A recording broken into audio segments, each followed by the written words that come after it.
Sports Scotland. The live commentary here on the radio. A few minutes played, but you'll understand why we delayed handing over. It is full live commentary. Celtic against Hearts with Michael Stewart, Pat Bonner and Liam McLeod. On digital radio. Online at BBC Sports Scotland. Or play BBC Radio Scotland Extra on your smart speaker or BBC Sounds. This is Sports Sound, where Scottish football lives. What a goal! Yes, good evening, welcome to Celtic Park. Goalless in the opening 4 minutes that are now on Alan Muir's watch. The start of this game, you haven't missed anything really. Celtic see most of the ball. You would expect that to be a recurring theme throughout this evening's game, as Tony Ralston, in a rare start, slips the ball to the edge of the Hearts box, where it's cleared by Andy Halliday.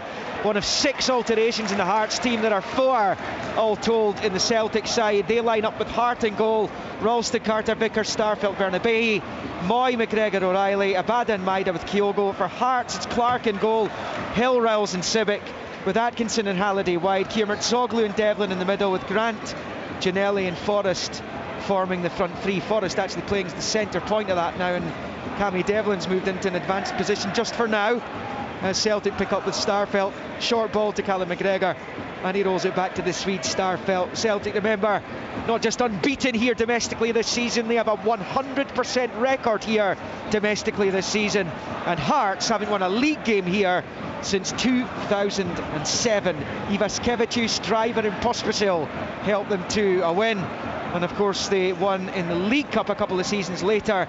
Michael Stewart scored the penalty, the winning goal, and Mikey, I suppose Hearts will just try and get through this first spell, this storm that most likely will be coming, as Maeda's flagged offside as he flashes it across the face of goal anyway.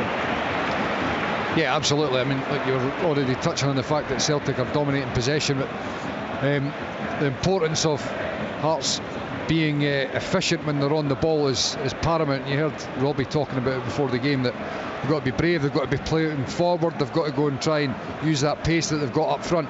It's easier said than done, but if they've got any hopes of getting something, then they have to do that.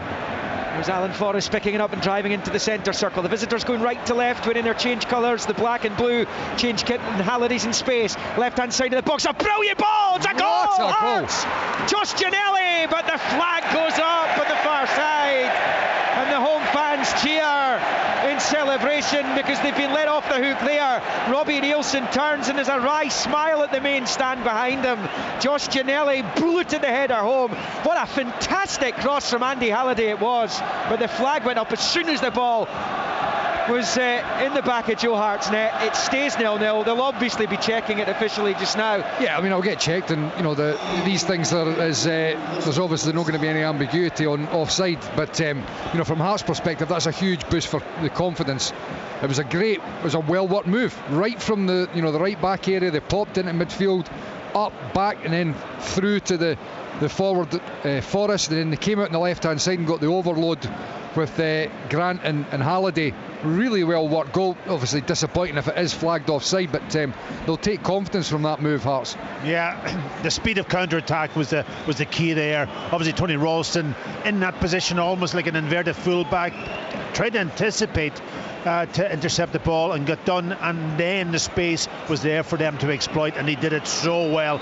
Still Andy checking Halliday this. Well, it must be tight, otherwise you'd be expecting these things to happen, quickly.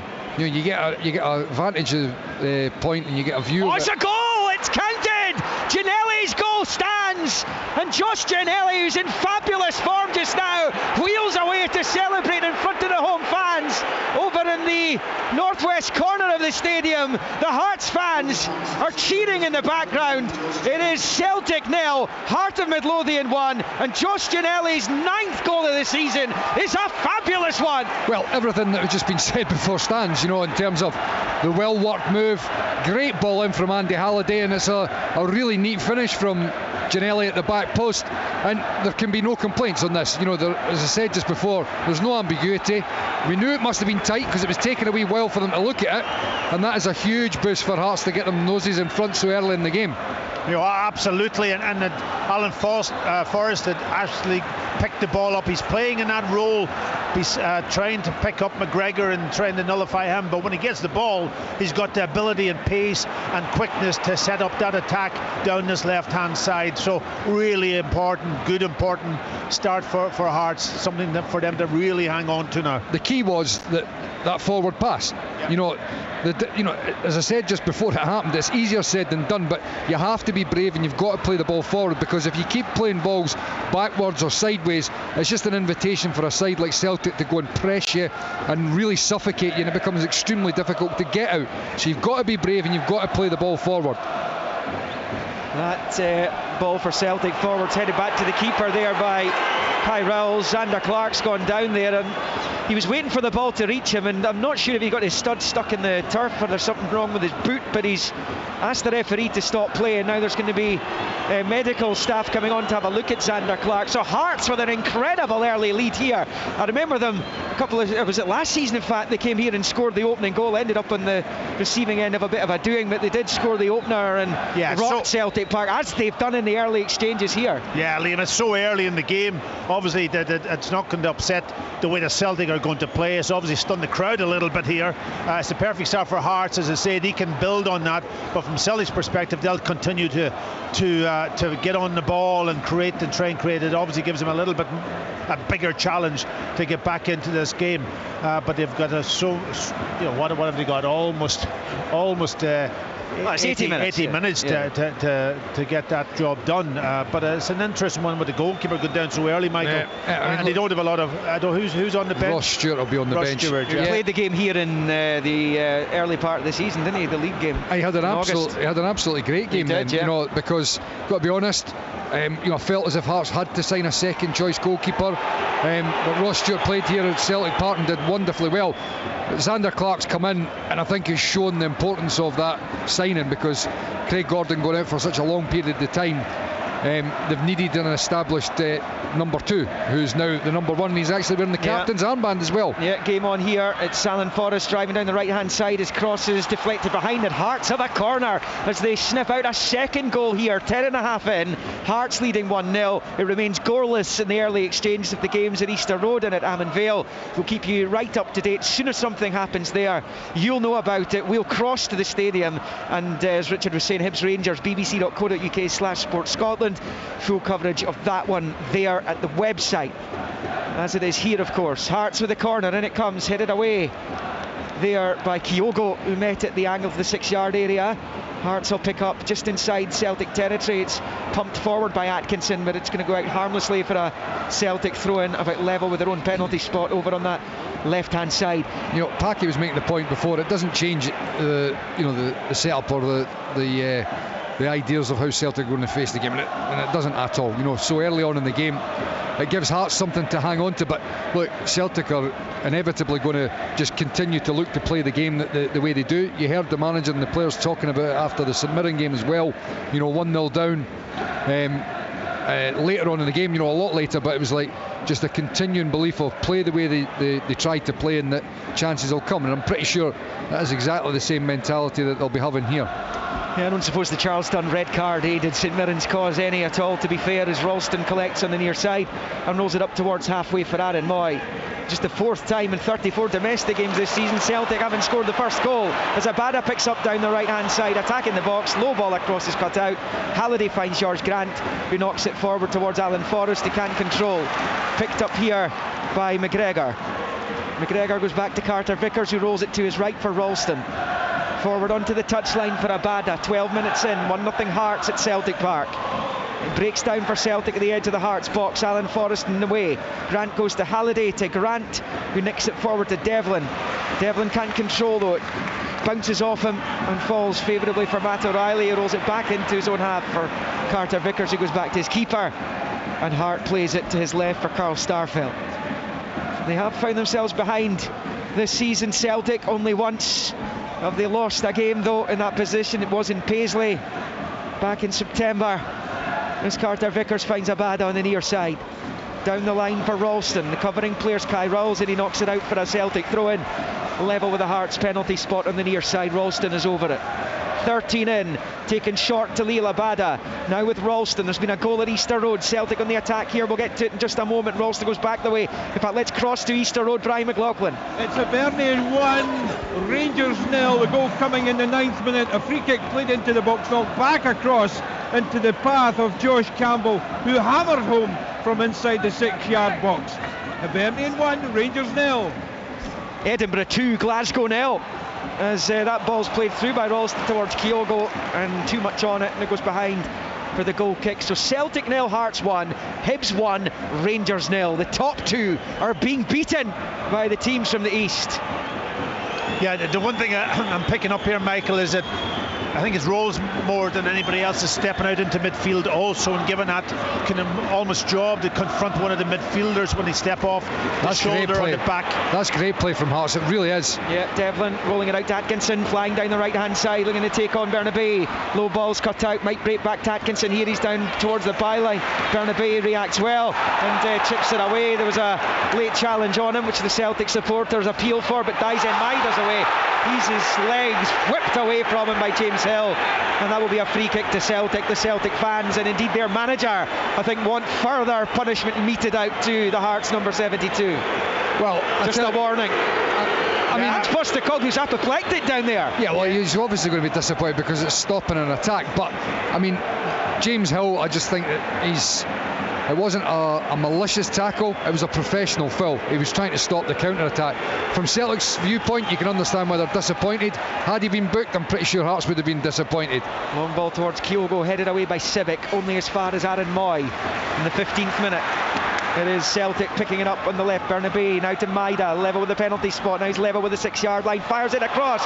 Kyogo has a bite at it. Clark gets in the way and it bounces back off a Hearts defender, I think, behind for a Celtic corner. Yeah, it was a dangerous ball in. I think Civic actually missed it at the near post, and it confused maybe the goalkeeper, maybe confused also Kyogo, and he wasn't able to maybe turn it into the goal, but they got away with it, Hearts. Aaron Moy will take the in-swinging corner from the far side, and it comes. Rowles does enough to force it towards the edge of the box. Forrest as well to flick on. Now Josh Ginnelly, the goal scorer, tried to break forward. McGregor gets a little touch onto it, gets the break of the ball off Forrest on this near side. Down goes McGregor, fouled by Alan Forrest. Celtic free kick, and Celtic supporters aren't happy. Almost 16 minutes in, this was not in their script tonight. Ange Postecoglou's 100th game in charge as it comes back to Carter Vickers. Let's get a bit more meat in the bones in Easter Road with Brian. Well, we now have a penalty to Rangers less than 90 seconds after going in front. Ryan Kent went down inside the box. Referee Don Robertson waved play on. When play was eventually stopped, he's been over, he's had a look at the screen, and he's decided yes, it should have been a penalty. The video referee tonight is David Dickinson, and not surprisingly it's going to be James Tavernier stepping up. 11 and a half minutes now on the clock. David Marshall on his line. Tavernier steps up and he scores. Rangers back in level terms. Hibernian 1, Rangers 1. Here's a chance for Celtic. Celtic in the box there. There was an appeal for handball as Rangers level things in the game at Easter Road. There's been a goal at Livingston as well. We'll get to that in a moment. Maeda cross, Kyogo's there and he puts it wide, but it comes off the defender. Right. It's going to be an offside decision anyway. So let's take it's all happening. Yeah, it's all happening everywhere. Let's take a deep breath. James Tavernier's 14th of the season, Josh Campbell's 9th of the season, 1-1 in Easter Road. There's been a goal in the game between Livingston and Dundee United, two out of sorts teams. Alan Preston's at Ammanville. No, you wouldn't think Livingston are out of sorts. Have dominated this opening period. Brilliant play by Newbley on the left, gone by Freeman as if he's not there. He knocks the ball across, and there's Bradley from about 4 yards out knocking it at the back of the net. He's already hit the bar with a 25-yarder early on in the game. 1-0 to Livingston. 4 defeats on the spin for Livy, 5 defeats in their last 6. Dundee United behind and staring at an 8th successive defeat. The league's bottom team under Jim Goodwin now. So goals everywhere across the 3 matches taking place in the Premiership this evening. Here at Celtic Park, it is Hearts who lead 1-0. A Celtic side that's only lost 1 of its last 60 league games. As Aaron Moy collects deep inside his own half, he goes back to Carter Vickers. Hibs 1, Rangers 1, Livingston 1, Dundee United 0, Celtic 0, Hearts 1. As Abada collects on the near side, in behind Callum McGregor it goes. and that allows Hearts to pick up with Kyogo, who finds Forrest in a central area midway inside his own half to Hill. Back to Alan Forrest. Again, it's good footwork, as Mikey says. It's good play as well, just in terms of being able to spend a bit of time on the ball, work it side to side. They've been under a bit of pressure in the middle of the park there, but they've retained possession, and that builds confidence amongst the players as well. The attack before where led to Celtic countering and they made the foul. It was another very good attack from Hearts. They got into a very good position, but it was poor from Atkinson when he got there. And I said before, they have to be efficient. They were with the first goal, but they've got to continue to do that right throughout the evening. Crossfield ball comes off Ralston, bounces favourably for Halliday, looks up, early ball into the box looking for Ginnelly. Important little touch by Carter Vickers, that takes it back to Joe Hart, who takes it out to the left hand side of his penalty area and then looks up the pitch and smashes it forward towards Lila Bada. Awkward bounce for the Israeli, as well to cushion into the Hearts half, but Kai Rills is there. He finds Kyogo up into the air, off the head of Carter Vickers, finds Ralston, who plays it back first time to his goalkeeper. It is 1-0 Hearts, 19 minutes in. Just wonder, Packy, given Tony Ralston's not played since the festive period in December, is he a little bit rusty for that Hearts goal down this near side? Well, he tried to anticipate it, didn't he? He was in an inverted position and he tried to intercept it and just didn't get there. I don't think that was down to rustiness. It was just the distance maybe and the pace of the pass, that forward pass, and then of course this huge space down his side that they exploited really, really well with the overlapping fullback. But as the game will go on, you're right, it's been a long time out, so it'll be interesting to see will the manager leave it or will he introduce Johnson later in the game. Packy was making a good point before about the centre half stepping in, and it's just either side. Kai Rogers is right in on top of Aaron Moy here, and when it's on the other side, James Hill's going right in on top of Matt O'Reilly, and then they're just holding the back four in line, and when the ball's switching side to side, either one of them stepping up to go and make sure that those players don't get a little pocket of space. The key thing is that this happened for St Mirren when they were here in the Cup against Celtic, and that run in behind the centre half that's stepping out, the first goal came from there. So they've got to make sure when the player steps forward that they narrow that gap, and those runs are not being able to exploit that gap, because Kyogo's going to be looking to get in there. This is Postecoglou's 39th home match against domestic opposition. He hasn't lost any of them. Only Dundee United, Livingston and Rangers have got out of here without defeat in domestic competition since Postecoglou took over. As that goes out of play for a Hearts throw in on the far side, a bit level with the edge of the centre circle inside their own half. We're in the deep inside the 21st minute here. Celtic 0, Hearts 1 at Easter Road, Hibs 1, Rangers 1, and Livingston 1, Dundee United 0 in Amon Vale. That's the second time I think the ball's just been kicked out for a shy, and you've got to say it's not the normal thing that you see from Celtic side. The key is that you make sure you disrupt the flow, because Celtic very quickly and very easily can find a rhythm, especially when they're playing at home. It is James Hill in possession for Hearts over on the far side. Hearts shooting right to left in this first half. It's been given away though. Maeda has it. He's away from one, slaloms away from another. Low ball to Abada, who hits it first time. Side foot with the left foot. Well wide though. Good few yards wide of that right hand post, and on 21.5 it stays Celtic 0, Hearts 1. Yeah, terrific play from Maeda, using that strength and pace, and that's what he does. He knocks it past you. If you commit to the ball, he's got the ability to go past you with pace. He knocked into a great area. Bad actually got himself into a good position, but just didn't execute the final connection with the ball, and it was a really good chance for him. I thought he could put his foot through it better. Well, he gets into those areas regularly, and most of the time he finishes well.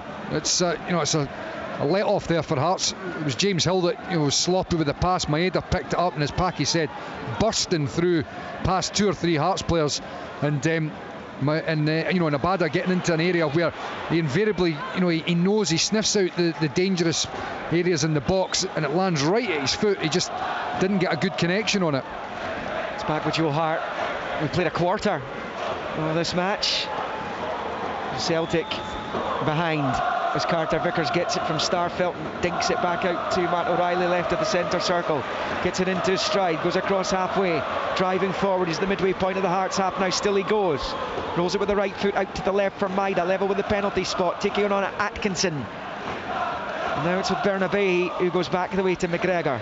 McGregor into a central area here for Ralston. Moves it away from Ginnelly. Now Moy. Hearts players getting right at Celtic though, and they forced them all the way back to their goalkeeper. It's good play by Hearts. They're funneling back into good positions to defend the Celtic attack, which will keep coming at them.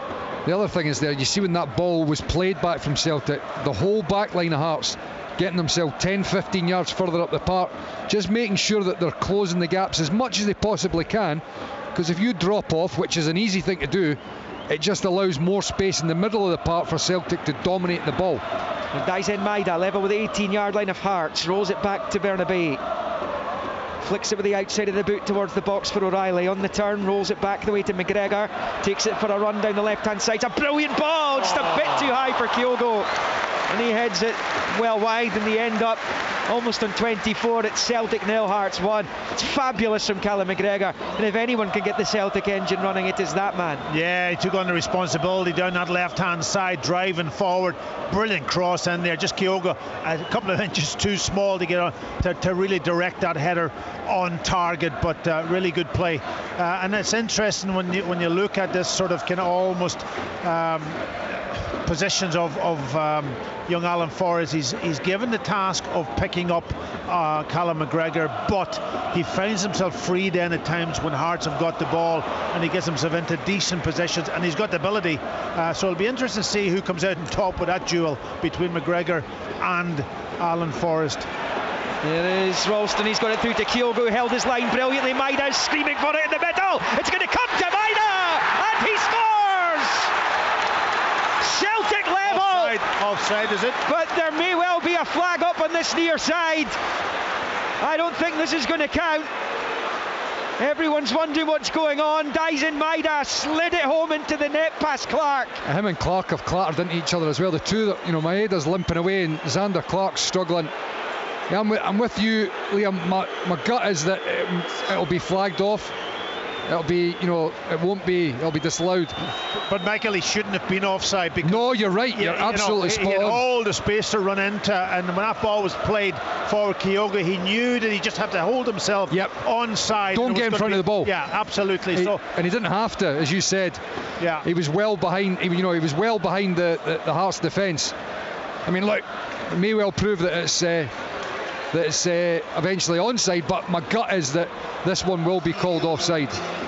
Well, I'm hearing that he was onside. That's what the replays are suggesting. So this goal, like the previous one, going by the replay, sounds as though it's going to stand. Well, again, the thing is, there can be no ambiguity. So, this is the great thing about VAR. It clears it up. Absolutely, yeah. And I would be surprised if he was offside because of what we were talking about just there now. As a player on that side, he knows that he has to stay in line behind the ball. So let's see what VAR almost presents to us. But it would be really interesting as a goal. Yeah, it does stand. So Daisen Maeda has equalised against Hearts. It's a brilliant move from the champions. Kyogo held his line perfectly, as it turns out, drove down the right. Maeda was howling for the ball, and eventually Kyogo put it on a plate for his countrymen, and it is Celtic 1, Hearts 1. Yeah, listen, the goal came from that space that we had described earlier. Centre half drawn out, and Kyogo with his pace getting into that space, exploiting it down the side of Tony Seaback and leaving him for dead. And it was a great ball, great run, and then of course the pace of Maeda getting into the back post. It just flashed up there, and it was looking like it was Kyogo that they were looking at, not even Maeda. Yeah. And it just goes to show you the angles. We're obviously sitting quite near to the halfway line, and it just made it look to me that Maeda was that little bit further ahead, but there can be no dubiety about it. The goal's checked, same as the first one, and at least with these ones with VAR, it's not subjective. Yeah, the handballs are a nightmare right now. Of course they are. The offside, spot on. That's what it's there for. And both goals tonight have been awarded after a VAR check for offside. Ginnelly's header, Maeda sliding it home. One apiece here. Last we heard at Easter Road, it was 1-1 there between Hibs and Rangers. Let's go back to Leith with Brian. Yeah, it's still one apiece here, Liam. It's calmed down to a frenzy here now after those opening two goals in the opening 9 minutes or so. Some debate about who actually scored the Hibernian goal. It may have been Goldson, who knocked the ball beyond his own keeper. No debate though about Rangers' equaliser. It was a penalty, it was checked by VAR, and it was James Tavernier who slotted home his 14th of the season. Since then, Antonio Cholak has twice come close for Rangers, but so far it's still Hibernian 1, Rangers 1. Yeah, that Hibs goal, I think officially right now, and it could change, is being awarded as a Connor Goldson own goal. But clearly Josh Campbell involved in it. Tavernier cancelled it out. Stephen Bradley scoring for Livingston, former Hibs player. They just brought him in from Easter Road, and he's got his second Livingston goal, his first in the league. He did score against Stenhousemuir in the Cup as Atkinson goes down over on the far side. Maeda's down as well, perhaps after the collision with Xander Clark. He's pulled his shin pads out as well. Yeah, it looks like Jota's going to come on for him. The Celtic goal scorer, incidentally, let's have a word about this, Packy, has taken his goal tally into double figures for the season with that one, proving that he's become a very big player for this team. Yeah, huge. And we talk about his pace, his strength, and what I think he's added something to his game also from that department since he's come back from the World Cup, and his confidence also with that. He's down injured though, and this is a bit of a blow for Celtic. Obviously Atkinson down on also, but he's obviously been injured. Maeda from that goal, that tackle, he's obviously gone in and slid in, and the goalkeeper trying to get across his goal is connected with him. But I think you don't see him going down too often. Atkinson got caught from Bernabei there. Now I don't think the referee has done anything. I don't know if they looked at it, but Atkinson's in a fair bit of pain. Yeah, he's still down, being worked on over there on the far side. They're checking a possible red card here. As Mikey says, they're checking a possible red card for Alexandro Bernabei here. I might get word from someone back in the studio who has seen a replay as to whether this may go one way or the other. In the meantime, Maeda, that's just put Celtic back on terms, will be replaced by Jota, having taken his goal tally to 10 for the season. It's not a bad replacement, to be fair. My initial instinct on the tackle is there. The ball's there to be won. He lunges for a little bit and he catches him on the foot. I would have thought a yellow card would have been suffice, but it looks as if it's play on, which is my gut instinct. It was not a red card. Do you get a feeling for those things? Yeah. That's been waved away. Everything's happening in this game so far. Yeah. VAR involved, 2 goals. Just wait for a VAR handball. Yeah, that's half an hour on the clock, incidentally, 1-1. I have to say it's been pretty quiet at the games I've been at recently with regards to video assistant, but tonight's VAR's Nick Walsh. He's been busy. 1 apiece it is, as Hill puts it back to Clark. First time right-footed ball into the Celtic half, looking for Ginnelly. It goes over Carter Vickers' head. There's a little push by Josh Ginnelly, and it'll be a free kick. Mikey talking about Maeda's form. Ginnelly's been in terrific form for Hearts, and another goal for him. We understand that, or we hear that Lawrence Shanklin's got a little injury. And of course these two go head-to-head again in the Cup in Edinburgh on Saturday. They need someone else to be in good goal-scoring form and not just Shanklin. Yeah, well, I mean, Ginnelly is... He's done very well since he's gone through the middle of the park, and I would imagine Shanklin will be all right for the weekend. As Robbie said, he's hopeful that he'll be back. But you're right, he brings something different. He's got blistering pace. He's playing as the highest player up the park for Hearts, and Shanklin just coming in behind him. And the combination of the two have been working well. Xander Clark's clearance wasn't decisive. Got a little flick from Kieran Sogley. McGregor will keep it alive though to O'Reilly in the box. Low ball across. Clark spills but gathers just before Leah Labada was able to prod it home. Almost on 32. Celtic 1, Hearts 1. It's Hibs 1, Rangers 1, and Livingston 1, Dundee United 0. These rearranged Premiership fixtures, the ones involving Celtic and Rangers because of the League Cup final, and of course the Livingston Dundee United game. I think it was postponed a couple of times. The initial postponement was extremely late in the day, just about an hour and a half before kick-off, memory serves me correctly. But these games all being played this evening here under the lights at Celtic Park. 1-1. Yeah, I just got back to that chance. That was a big chance for Celtic. Xander Clark initially kicking, his long kick didn't actually get to target, and it was McGregor picking it up on his forward pass, really quick forward pass, and then Xander Clark anticipating the cross and being almost a yard or two off his near post, and I think it might have been O'Reilly. If he did look up quickly, he might have caught him on his near post, but it was a decent goalkeeper to end up making up for his bad kick. Ralston at the right angle of the Hearts box, plays it short to Abada. Shout for a man on as Alan Forrest closed down Moy, who releases it to Ralston. Back to McGregor. Dink ball in's clever, couldn't quite get it to Kyogo, flicked away by Toby Sibbick. Picked up by Abada, forward to O'Reilly, who goes down, loses the ball. Hearts clear their lines, but only just. Grant as well to flick it out to Forrest on the near side. 1-1 on 33 here at Celtic Park as Alan Forrest is caught down on this near side touchline. They've done well on a few occasions there, Hearts, when it looks like they're going to get pressurised into a turnover, and they've just managed to keep the ball and buy a little bit more time on it. It's so important against Celtic, especially at home here, because they are a team that dominate possession, and when they're out of possession they do so well at hunting in packs and winning the ball back quickly, and it can very easily become wave after wave of attack. And on a good few occasions Hearts have done pretty well at just being able to beat that initial press and spend a little bit more time on the ball. It's coming up for 11 years since Hearts last beat Celtic in Glasgow. Craig Beattie and all that in the Scottish Cup semi-final in 2012 as Kieran Zoglu's fouled just inside the Celtic half. He takes the free kick himself, finds Halliday to George Grant, then back to Halliday, and he rolls it back into his own half for Kai Rowles. That was a poor free kick from Kieran Zoglu though. He's playing it on the narrow side, and Celtic have got so many bodies there already. It just allowed them to pressurise Hearts into playing the ball back. Looks like a good challenge by Kieran Zoglu. The Celtic fans didn't like it, and the ref agrees with the Hearts point of view as it's dinked up the line, and Carter Vickers collects the loose ball from Hearts, and now it's with Starfelt as we approach the final 10 minutes of the first half. It's flown by. Yep. It really has, as Jota hits it first time, looking for Moy, trying to get in behind Hill, who does well, gets between the man and the ball, but his attempted control or hook over the head has gone the other way and behind for a Celtic corner, which they've taken uber quickly. Here's Jota dancing into the box. The challenge from Devlin, and Celtic will have another corner. Well, it was very quick because there was a number of Hearts defenders that were still running, facing their own goal. They didn't see the short corner. Moy's going to take. It's going to be a cross into the box this time, and Swingers headed away. It was poor. It's away by Kai Rowles. And it eventually pops out onto the halfway line with Bernabei. Low ball forward, poor, straight to Alan Forrest. Bernabei with the challenge, but it breaks to Devlin. Forrest down the right hand side, now it's with Ginnelly on the touchline.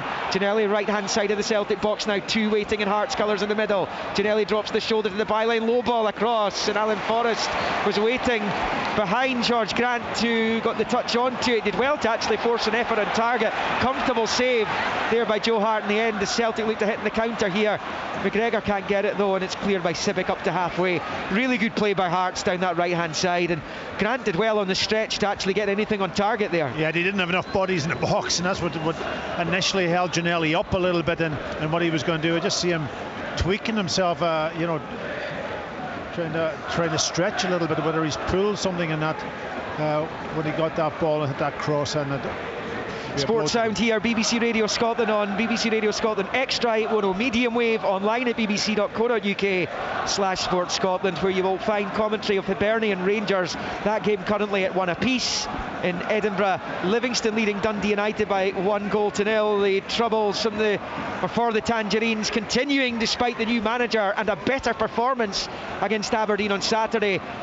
We'll get to Alan Press in a moment. Hearts with the ball from Rowles is headed away by Starfelt. Alan, how are United responding to that Stephen Bradley goal? Back to what they were before that game against Aberdeen, Liam. They've been woeful. They've had a header in about 26 minutes from a corner well over the top of the crossbar. It should be down to 10 men. Kieran Freeman fouled Newbley, got a yellow card in 4 minutes. He's just pulled back Montano, and instantly Jim Goodwin substituted. I mean, he's a lucky man not to be down to 10 men. That Bradley goal's the difference, but Livingston are streets ahead at the moment, 1-0.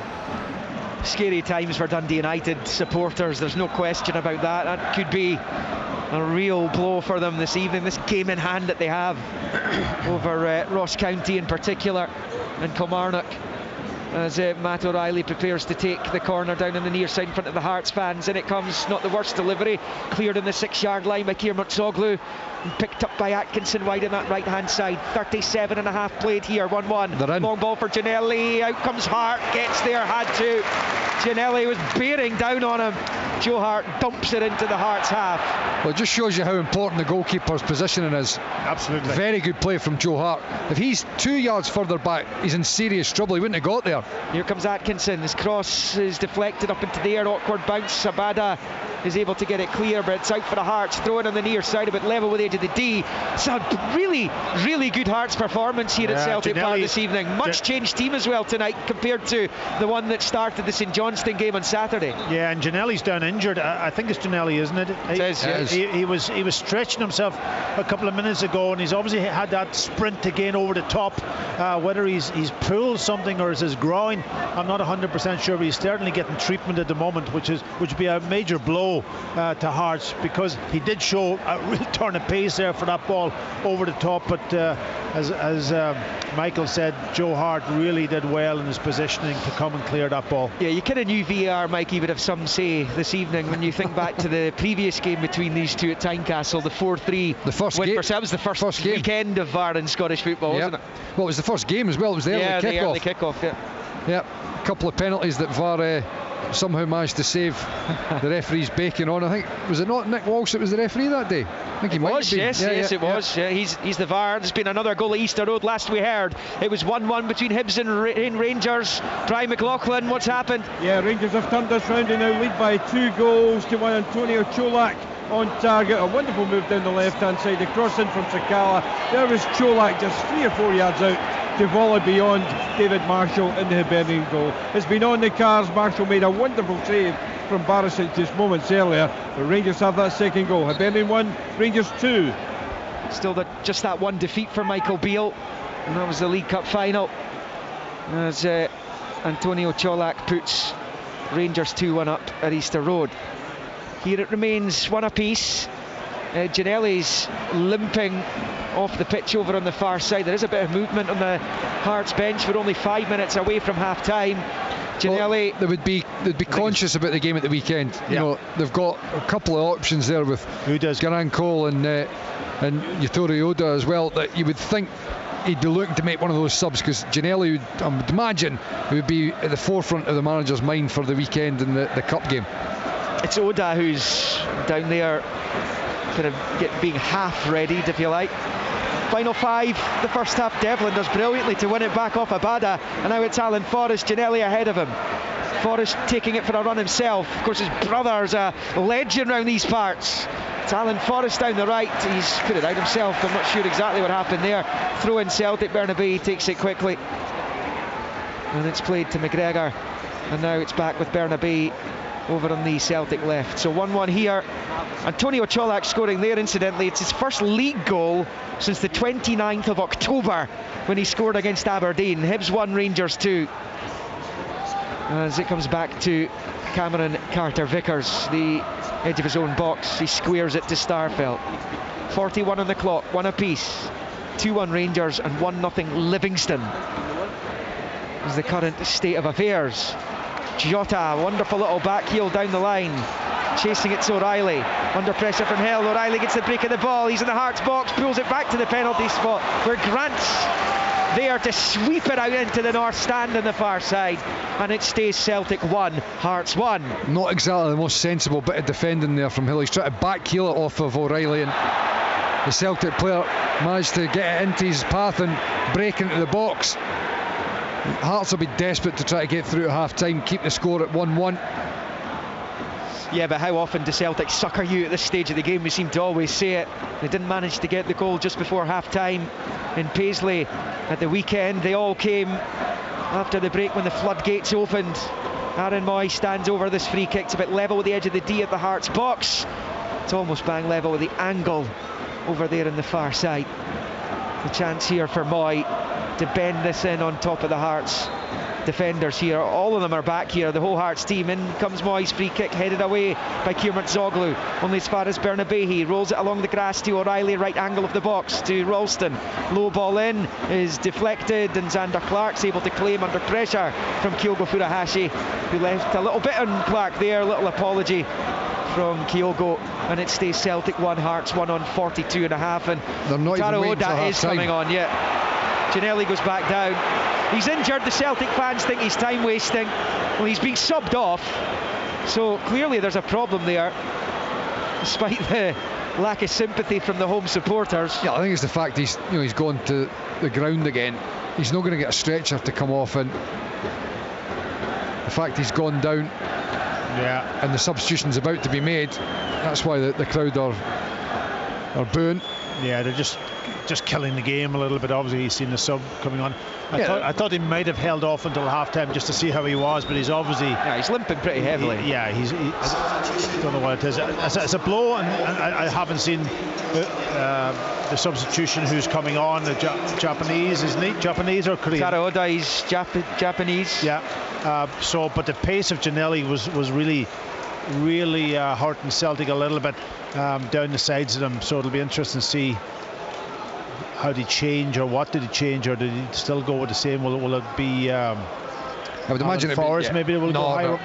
No, I would imagine when you can see that Oda will go up where Giannelli was, and Forrest has played an important role there, just in behind them. He's picked up a lot of balls and he's done well so far. Yeah, he's done well. He's tried to nullify, as we said earlier, Callum McGregor, but then peel off Callum when Hearts get the ball, and because he's really good on the ball, and he was obviously involved in the goal. Yep. Taro Oda was a teammate of Yuki Kobayashi of Celtic, who's on the champions bench this evening. Vissel Kobe. The two of them played with Andres Iniesta. A bad teammate to have, as Kyogo is flagged offside. Jota shoots wide anyway on the follow-up from the edge of the box. We're in the 45th minute at 1-1. Just wonder what's going through Robbie Nielsen's head at the moment. He's saying there's 6 minutes of stoppage time being added on. He's got the 5 fingers up and the 1 thumb, Mikey, which suggests 6 minutes of injury time's coming up here. Something he clearly doesn't agree with, but there have been a couple of injury stoppages as well as the VAR checks. Yeah, there's been a couple, and VAR, of course, and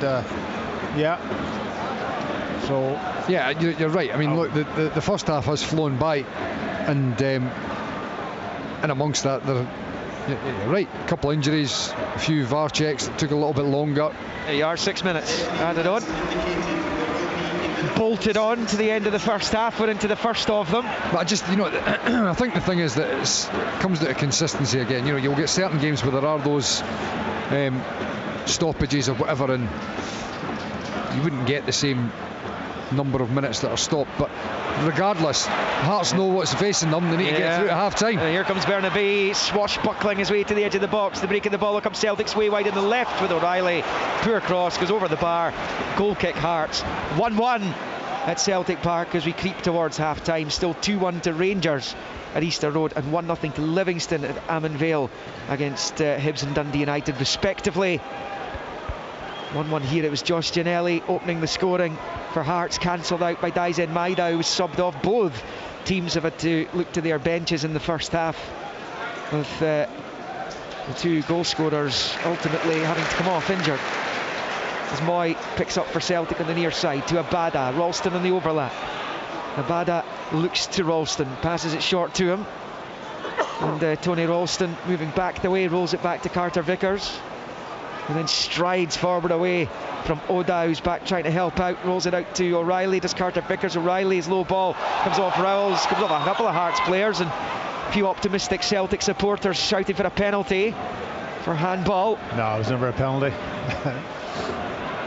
It is Celtic in possession with Jota wide on that left hand side. A minute and a half into the 6.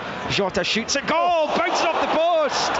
Well, that surprised Zander Clark, I can only imagine. It skipped off the surface and back off the goal frame, and eventually Hearts put it behind for a Celtic corner. It stays 1-1. He was so lucky there, Zander Clark, because he was on the move when Jota cut in and hit it so quickly, but he was on the move and he wasn't set for the shot. Nearly done him in the near post. In comes the corner, up comes Clark, gets a fist to it. It's not a good one though, half away, and then the acrobatic effort over the crossbar. Ralston, yeah, he's just past the penalty spot and he's bicycle kicked that one over the bar. By the way, he's not a million miles away. And it wasn't a bad idea, because obviously Zander Clark was off his line with the punch.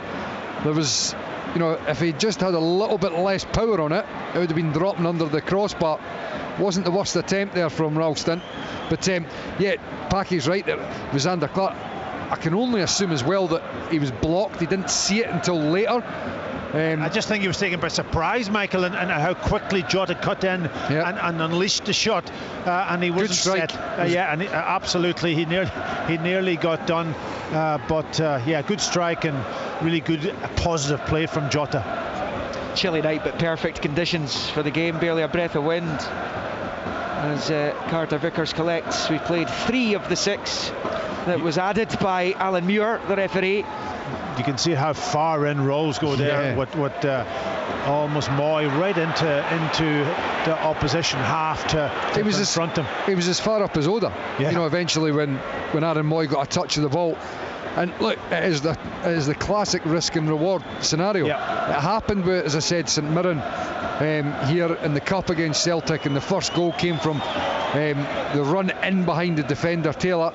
And you could probably argue that Celtic's goals come from the same sort of position where Kyogo's making that run in the inside channel and it just exploiting the gaps that are in the Hearts backline. But on the whole, it has allowed Hearts to be higher up the park, win balls and things like that, but they've lost a goal from it. I just wonder whether Wally Miller would even be asked to go that far into the opposition half. I think there's a period where you can confront, but there's a period then when you have to let the player go, and it's getting that right, because they got done on the goal on that one. Chance for Hearts here down the right hand side, just outside the Celtic box, the back heel to Atkinson, who's trying to at least win a corner, and he's done that. So Hearts will have an opportunity here in first half stoppage time with about a minute and a half still to play by the time they take this corner. It's half time at Ammanvale. Livingston 1, Dundee United 0. Dundee United staring at an 8th successive defeat this evening. Livingston looking to bounce back from 4 losses, and it will be a corner here for Hearts. What can they make of this? They get their lead back, and it comes flicked away by Kyogo, only as far as his countryman O'Dowd puts it up high into there. He's actually moved it back towards the halfway line rather than towards the Celtic penalty area. But Hearts win it back in the midfield. Kieran Sodler, there's 2 Celtic players down here. Hearts don't have to put the ball out. There's no head knock. It's Devlin out to the right hand side. The Celtic fans want play stopped here. Hearts play on. Alan Forrest to the edge of the penalty area. He shoots a goal. Hart holds on. It's pretty comfortable. The Celtic fans booing. The Celtic play on. Suddenly the booing stops from the home fans. Abada flips it forward, diving header away by James Hill. And now it's with Halliday to Kai Rowles. It's the referee's discretion if the play has to stop in that kind of scenario. As Alan Muir has a look at his watch, and yes, we are ticking closer to the interval.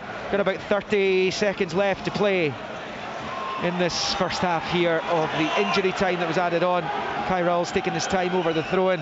Maybe hear 1 or 2 cries of come on from the Celtic fans, who are used to seeing their team in a winning position by this point in the game. It is 1-1 here with about 10 seconds left to play in this first half, and it's half time at Easter Road as well. That game kicked off a good few minutes after this one. That shows you how much stoppages there have been, and how many stoppages there have been in this match, as Halliday takes the throw-in. I make that time up, so does Alan Muir. The first half's over. Ange Postecoglou turns and skips up the tunnel. We want a little bit more skip from his team in the second half. Well, the Aussie celebrating his 100th match in charge of Celtic this evening, but they've not had it their own way. Indeed, Josh Ginnelly bulleting Hearts into an early lead, 6 minutes in fact, although I don't think the goal was awarded until about 9 minutes were on the clock after the VAR check. Brilliant play down the left. Halliday galloped down the left hand side of the box, put in a superb ball for Josh Ginnelly, who bulleted the ball past Joe Hart. He could do nothing about it to give Hearts the lead. It was a lead they'd enjoy for 19 minutes. Indeed, there was a good couple of minutes there this evening when the 2 Edinburgh teams were ahead against the 2 Glasgow Giants. Daisen Maeda equalising on 25. Again, there was a VAR check for a possible offside, as there was with the Ginnelly one, but it went to the goal scorer again, and it was Maeda taking his tally to 10 for the season as he slid in after brilliant work by Kyogo down the right hand side. Jota hit the post in first half injury time. Hearts have held their own by and large, though. Zander Clark has had a couple of nervy moments, but he'll be pretty happy if he's not worked quite as much in the second half. It finishes here after the first half plus the 6 minutes of stoppage time at Celtic Park. Celtic 1, Heart of Midlothian 1. Football from Sports Sound. Brilliant drop of the shoulder. What a goal! From BBC Radio Scotland. There's no substitute. So half-time around the Premiership this evening. Celtic 1, Heart of Midlothian 1, Hibernian 1, Rangers 2 and Livingston 1, Dundee United 0. Remarkable that Hibs Rangers game kicked off about 4 minutes later than Celtic Hearts, but it got to the half-time whistle a minute or so before the one in the East End of Glasgow. So that's been our commentary match. We'll get back there shortly. Let's get a round-up, shall we, of events at Easter Road. We'll go to our commentary team there of Kenny Miller and Rob McLean. What a first half we've had here. It's a scoreline that could have been just about anything.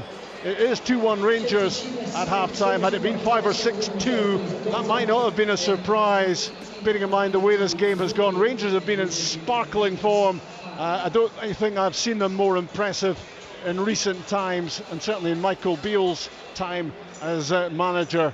They are sparkling so far, and they'll be frustrated at the interval that they're not further in front. There was all the emotion, of course, pre-match of the tribute to Ron Gordon.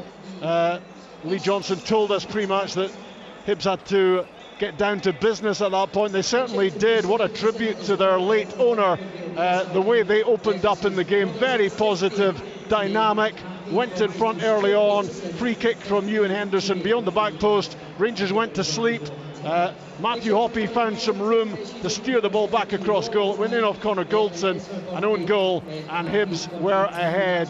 Rangers responded quickly. There was a penalty awarded eventually. It looked one from here, to be honest, from long range, when Ryan Kent chopped back on the byline and looked to be caught by Egan Riley. Hit the deck, looking at Don Robertson, no penalty. VAR intervened. Robertson was called to the monitor to have a look, changed his mind, and James Tavernier did what James Tavernier does, and although David Marshall went the right way, the penalty was so well struck that the goalkeeper wasn't going to be stopping at 14 goals for the season for James Tavernier. Rangers back on level terms. Thereafter, it was blue wave after blue wave of attack. And on another evening, Ryan Kent could have had a couple, maybe a hat-trick. Antonio Cholak might have had a hat-trick as well. Such were the opportunities that Rangers were creating, really top quality opportunities as well. Ryan Kent maybe displaying why he has only 3 goals to his name this season, but it was Antonio Cholak who eventually took an opportunity. It was Fashion Sakala down the left-hand side, his cross into the middle, and just the merest of touches from Cholak, well-timed run, and he just clipped it into the far corner to give Rangers certainly no more than they deserved, because they'd passed up so many opportunities at that point. Hibs have fleetingly come back into the game at times. Ewan was through on Alan McGregor. Goalkeeper made a great save. Ewan looking to keep up his great scoring spree of late. Rangers operating with an interesting striking system, Kenny Miller, where Sakala's been on the left side of the front three, Cholak on the right, and Ryan Kent just in behind but central. Freedom to roam, and boy has he roamed and threatened constantly.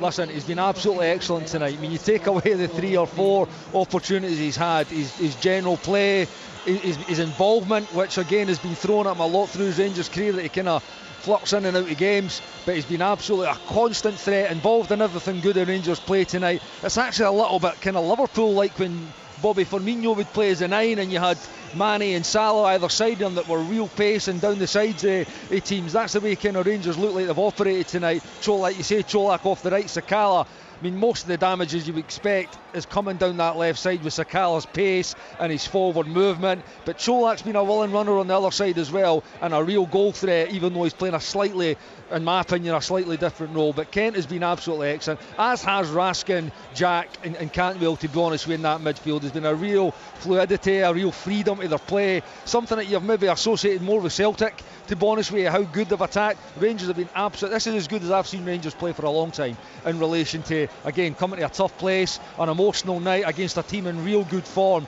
They've absolutely terrorised them after that 6 or 7 minutes when Hibs had taken lead. So Michael Beale really happy. He's been demanding a higher level of performance. Tonight he's definitely got it. Rangers will be delighted with their performance. They will be hugely frustrated that they've not already got this game put to bed. And the happiest news for Hibs is that they're only 2-1 down at half-time. Hibs 1, Rangers 2. Strong performance by Rangers. James Tavernier scoring his 14th goal. Another prolific season. Lots of penalties, of course. 10 now that he has converted. Cannot understand why Don Robertson didn't give that in the first instance. It was as clear penalties you would see, and he looked to have a very good view of it. One thing I would say, we saw Chelsea having to retake a penalty, or getting to retake a penalty yesterday, and they missed it because of encroachment. Looked to me like Sakala. He will have encroached when James Tavernier scored from the spot. He has that little stutter sometimes, James Tavernier. Certainly one replay I saw, it looked like Sakala was in the box. Maybe the VAR weren't having a particularly close look at that. But Rangers, as the boys have said, well worthy of that advantage. Remember, 1-1 at Celtic Park, Celtic against Hearts. It's Livingston who have the advantage against Dundee United in the West Lothian. Let's go to Alan Preston. Yeah, but it's Livingston 1, Dundee United 0, and it's a deserved lead so far, Richard, at half-time. They could have been ahead in 10 minutes. Stephen Bradley with a lovely left-foot shot, crashed off the bar and away to safety, but 3 minutes later it was 1-0. Newbley went by Freeman as if he wasn't there. Freeman's already been booked in 4 minutes, and he just rolled it across through the keeper's legs, and there was Bradley from about 4 yards out to put the ball into the back of the net. Montagno then had a shot, well saved by Bihach, but United had their first effort over the top of the goal when Ayina had a header from an outswinging corner. Freeman was really lucky not to escape a second yellow card when he clearly pulled back Montagno, and then instantly Jim Goodwin substituted him in 31 minutes, taking him off and putting Smith on because he should have been off. But Happy and Anka should have gave United a leveller just before half time. BH to the byline, he rolled it across him and it looked easier just to tap the ball in at the back of the net. The striker knocked it wide. Unbelievable miss. Livingston deserved to be ahead, but United should have equalised. Half-time score, Livingston 1, Dundee United 0. Alan, I was watching that, and actually, I couldn't actually see initially whether the goalkeeper has actually managed to grab the ball, and it kind of felt like surely he must have done, because how could he miss from there? It was only when I saw one of the later replays that I realised he'd actually put it wide. It was incredible. It was incredible. It was, what, 3-4 yards out, Richard, if you're lucky on the back post? Yeah, right on the back post. It's come across to him, he just has to get... Yeah. Decent contact on it, and the goalie's at the front post because that's where the ball's come from. He's running along, it's a tap in at the back and he's missed it. Couldn't believe it. Could not believe it. I mean, the keeper does get across, but there's plenty of time there for the striker, and all you need is a bit of composure in the situation. I say all you need, that's what separates the good players from the less impressive, I suppose. But it certainly was a very, very big opportunity. Over the piece, you were saying that United more like the team that's been struggling of late rather than the decent performance we saw for large parts against Aberdeen. Yeah, for a long period of this match, Richard, it wasn't pretty from Livingston, but it's effective. They were just knocking balls over the top of the wing backs, Bihach and Freeman, and then it's now Smith that's come on. That's all they were doing, is knocking it over the top and causing Mulgrew to turn and face his own goals. He's not the quickest anymore, Charlie Mulgrew. He's found it difficult with Anderson, who's what must be a good 6 or 7 inches smaller, but he's won most in the air. It's been a difficult night for that United back three. Newbley's been immense once again. He's been magnificent, playing wide on the left. And but that chance right on the stroke of half time, Jim Goodwin will be hoping that doesn't come back to haunt them. Could be a big evening for Livingston. It would, if they get that win, see them back up into the top 6 at the expense of St Mirren. They'll be level of points with Aberdeen, and if that is the outcome, then United will be 4 adrift at the bottom of the table. What a pressure they are facing. Alan will keep us right across that one. The players are out there. They're not quite out at either Easter Road or Celtic Park. We'll get there shortly. Remember, all the highlights tonight on Sports Scene. You can watch the programme on BBC One Scotland. Sports Scene start at 11:25. And also look out on Friday night for the Scottish Cup coverage. Caley Thistle against Kilmarnock. That's live on the BBC Scotland channel starting at 7:30 on Saturday. The cup tie is Hearts against Celtic. That's a 12:15 kick-off. The guys will be on early on Saturday to bring you that one. Sunday we'll be on with Rangers against Wraith Rovers. That's a 1 o'clock kick-off. And then telly again on Friday night, BBC Scotland channel for Falkirk against Ayr United. Just remarkable. 4 quarter-finals spread out over 4 days. I guess it does give each of the ties the chance to have the spotlight. But I've got to say, back in the day, the 3 o'clock on a Saturday, all 4 Scottish Cup quarter-finals, it was a very, very exciting afternoon. Don't quite get that now, given that not a single one of them kicks off at 3 o'clock on a Saturday anymore. But we'll be right across it here on Sports Sound and indeed on Sports Scene on BBC Scotland. Livingston getting up and running, 1-0 up against Dundee United. It is 2-1 for Rangers at Easter Road. A Connor Goldson own goal. He was a fair old finish. But James Tavernier scored almost immediately from the penalty spot. Antonio Cholak got his 16th of the season.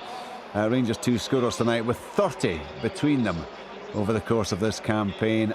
That will be coming up live online shortly. Celtic against Hearts, of course, live here on the radio. Early goal from Josh Ginnelly, equaliser from Dyson Maeda. Both those goals, or both the goal scorers rather, having to leave the field injured. And somewhat bizarrely, both the goals in very similar circumstances. But Michael, you made the point during commentary. That is one benefit of VAR that we know for sure. When it comes to the absolutes, then they can't get it wrong, can they? Well, you'd like to think that they can. And yeah, they're not going to. These things are. There might be 1 in a million that happens, but on the whole, it's not the subjective issue that we've already spoken endlessly about. Offside is looked at, and nobody can have any complaints about it. And it's good, Yep. They're both good goals, and you'd rather those incidents stood. Yeah, absolutely. You're quite right. Absolutely. Great to see that both players were indeed rewarded. 1-1 it is there. 2-1 Rangers, 1-0 Livingston. So it's a choice listening. Second half Hibernian Rangers with Robin Kenny. That's online at bbc.co.uk/Sports Scotland. For Celtic against Hearts, stay with us on BBC Radio Scotland. That's on digital, Radio Scotland Extra, BBC Sounds and 810 medium wave. The Scottish Premiership. From BBC Radio Scotland. Welcome back from Celtic Park. Celtic are back out. We're just waiting for the Hearts players to make their way up that long Celtic Park tunnel down below us. Just something to point you in the direction of. Starting tomorrow will be a new Scottish football podcast, which we have been running on the occasional day in the last few weeks, but we're hoping to produce one on a daily basis starting from tomorrow. That will appear at some point in the late afternoon, so bbc.co.uk/Sports Scotland for the daily Scottish football podcast. We'll see you for those. Be plenty to react to, I'm sure, from tonight's matches. In tomorrow's one, as Hearts prepare to get the second half underway, their players are back out. No further changes. Remember, Maeda came on for Ginnelly in the first half, and Jota came on for Maeda. The 2 goal scorers subbed injured. Hearts will kick off, change colours, the dark blue and black kit going left to right, Celtic in the green and white hoops, as you would expect here.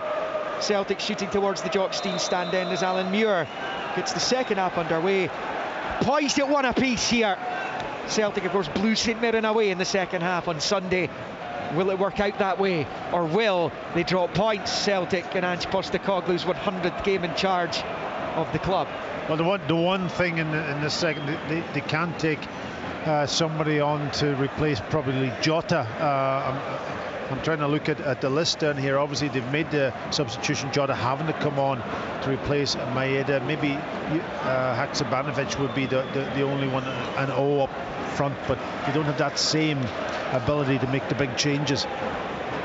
It's back with Joe Hart here. It's Hart and goal for Celtic. Ralston, Carter Vickers, Starfelt, Bernabei, Moy, McGregor, O'Reilly, Abada, Kyogo and Jota. For Hearts, it's Clark in goal, Hill, Rowles and Civic, Atkinson and Halliday wide, Kiermit, Zoglu, Devlin in the middle, Granton, Forrest and Oda, Mikey. So I was just going to say, it's still an embarrassment of riches for Celtic. When you look at the bench, they've got loads of options, forgetting about Jota on the left hand side, but when you look at middle to front, you've got Turnbull, you've got O, Hawatu, Hitati, and then Haksabanovic, and you've got 5, maybe 6 guys that could come on and make a difference for Celtic if the game stays the way it is, later on.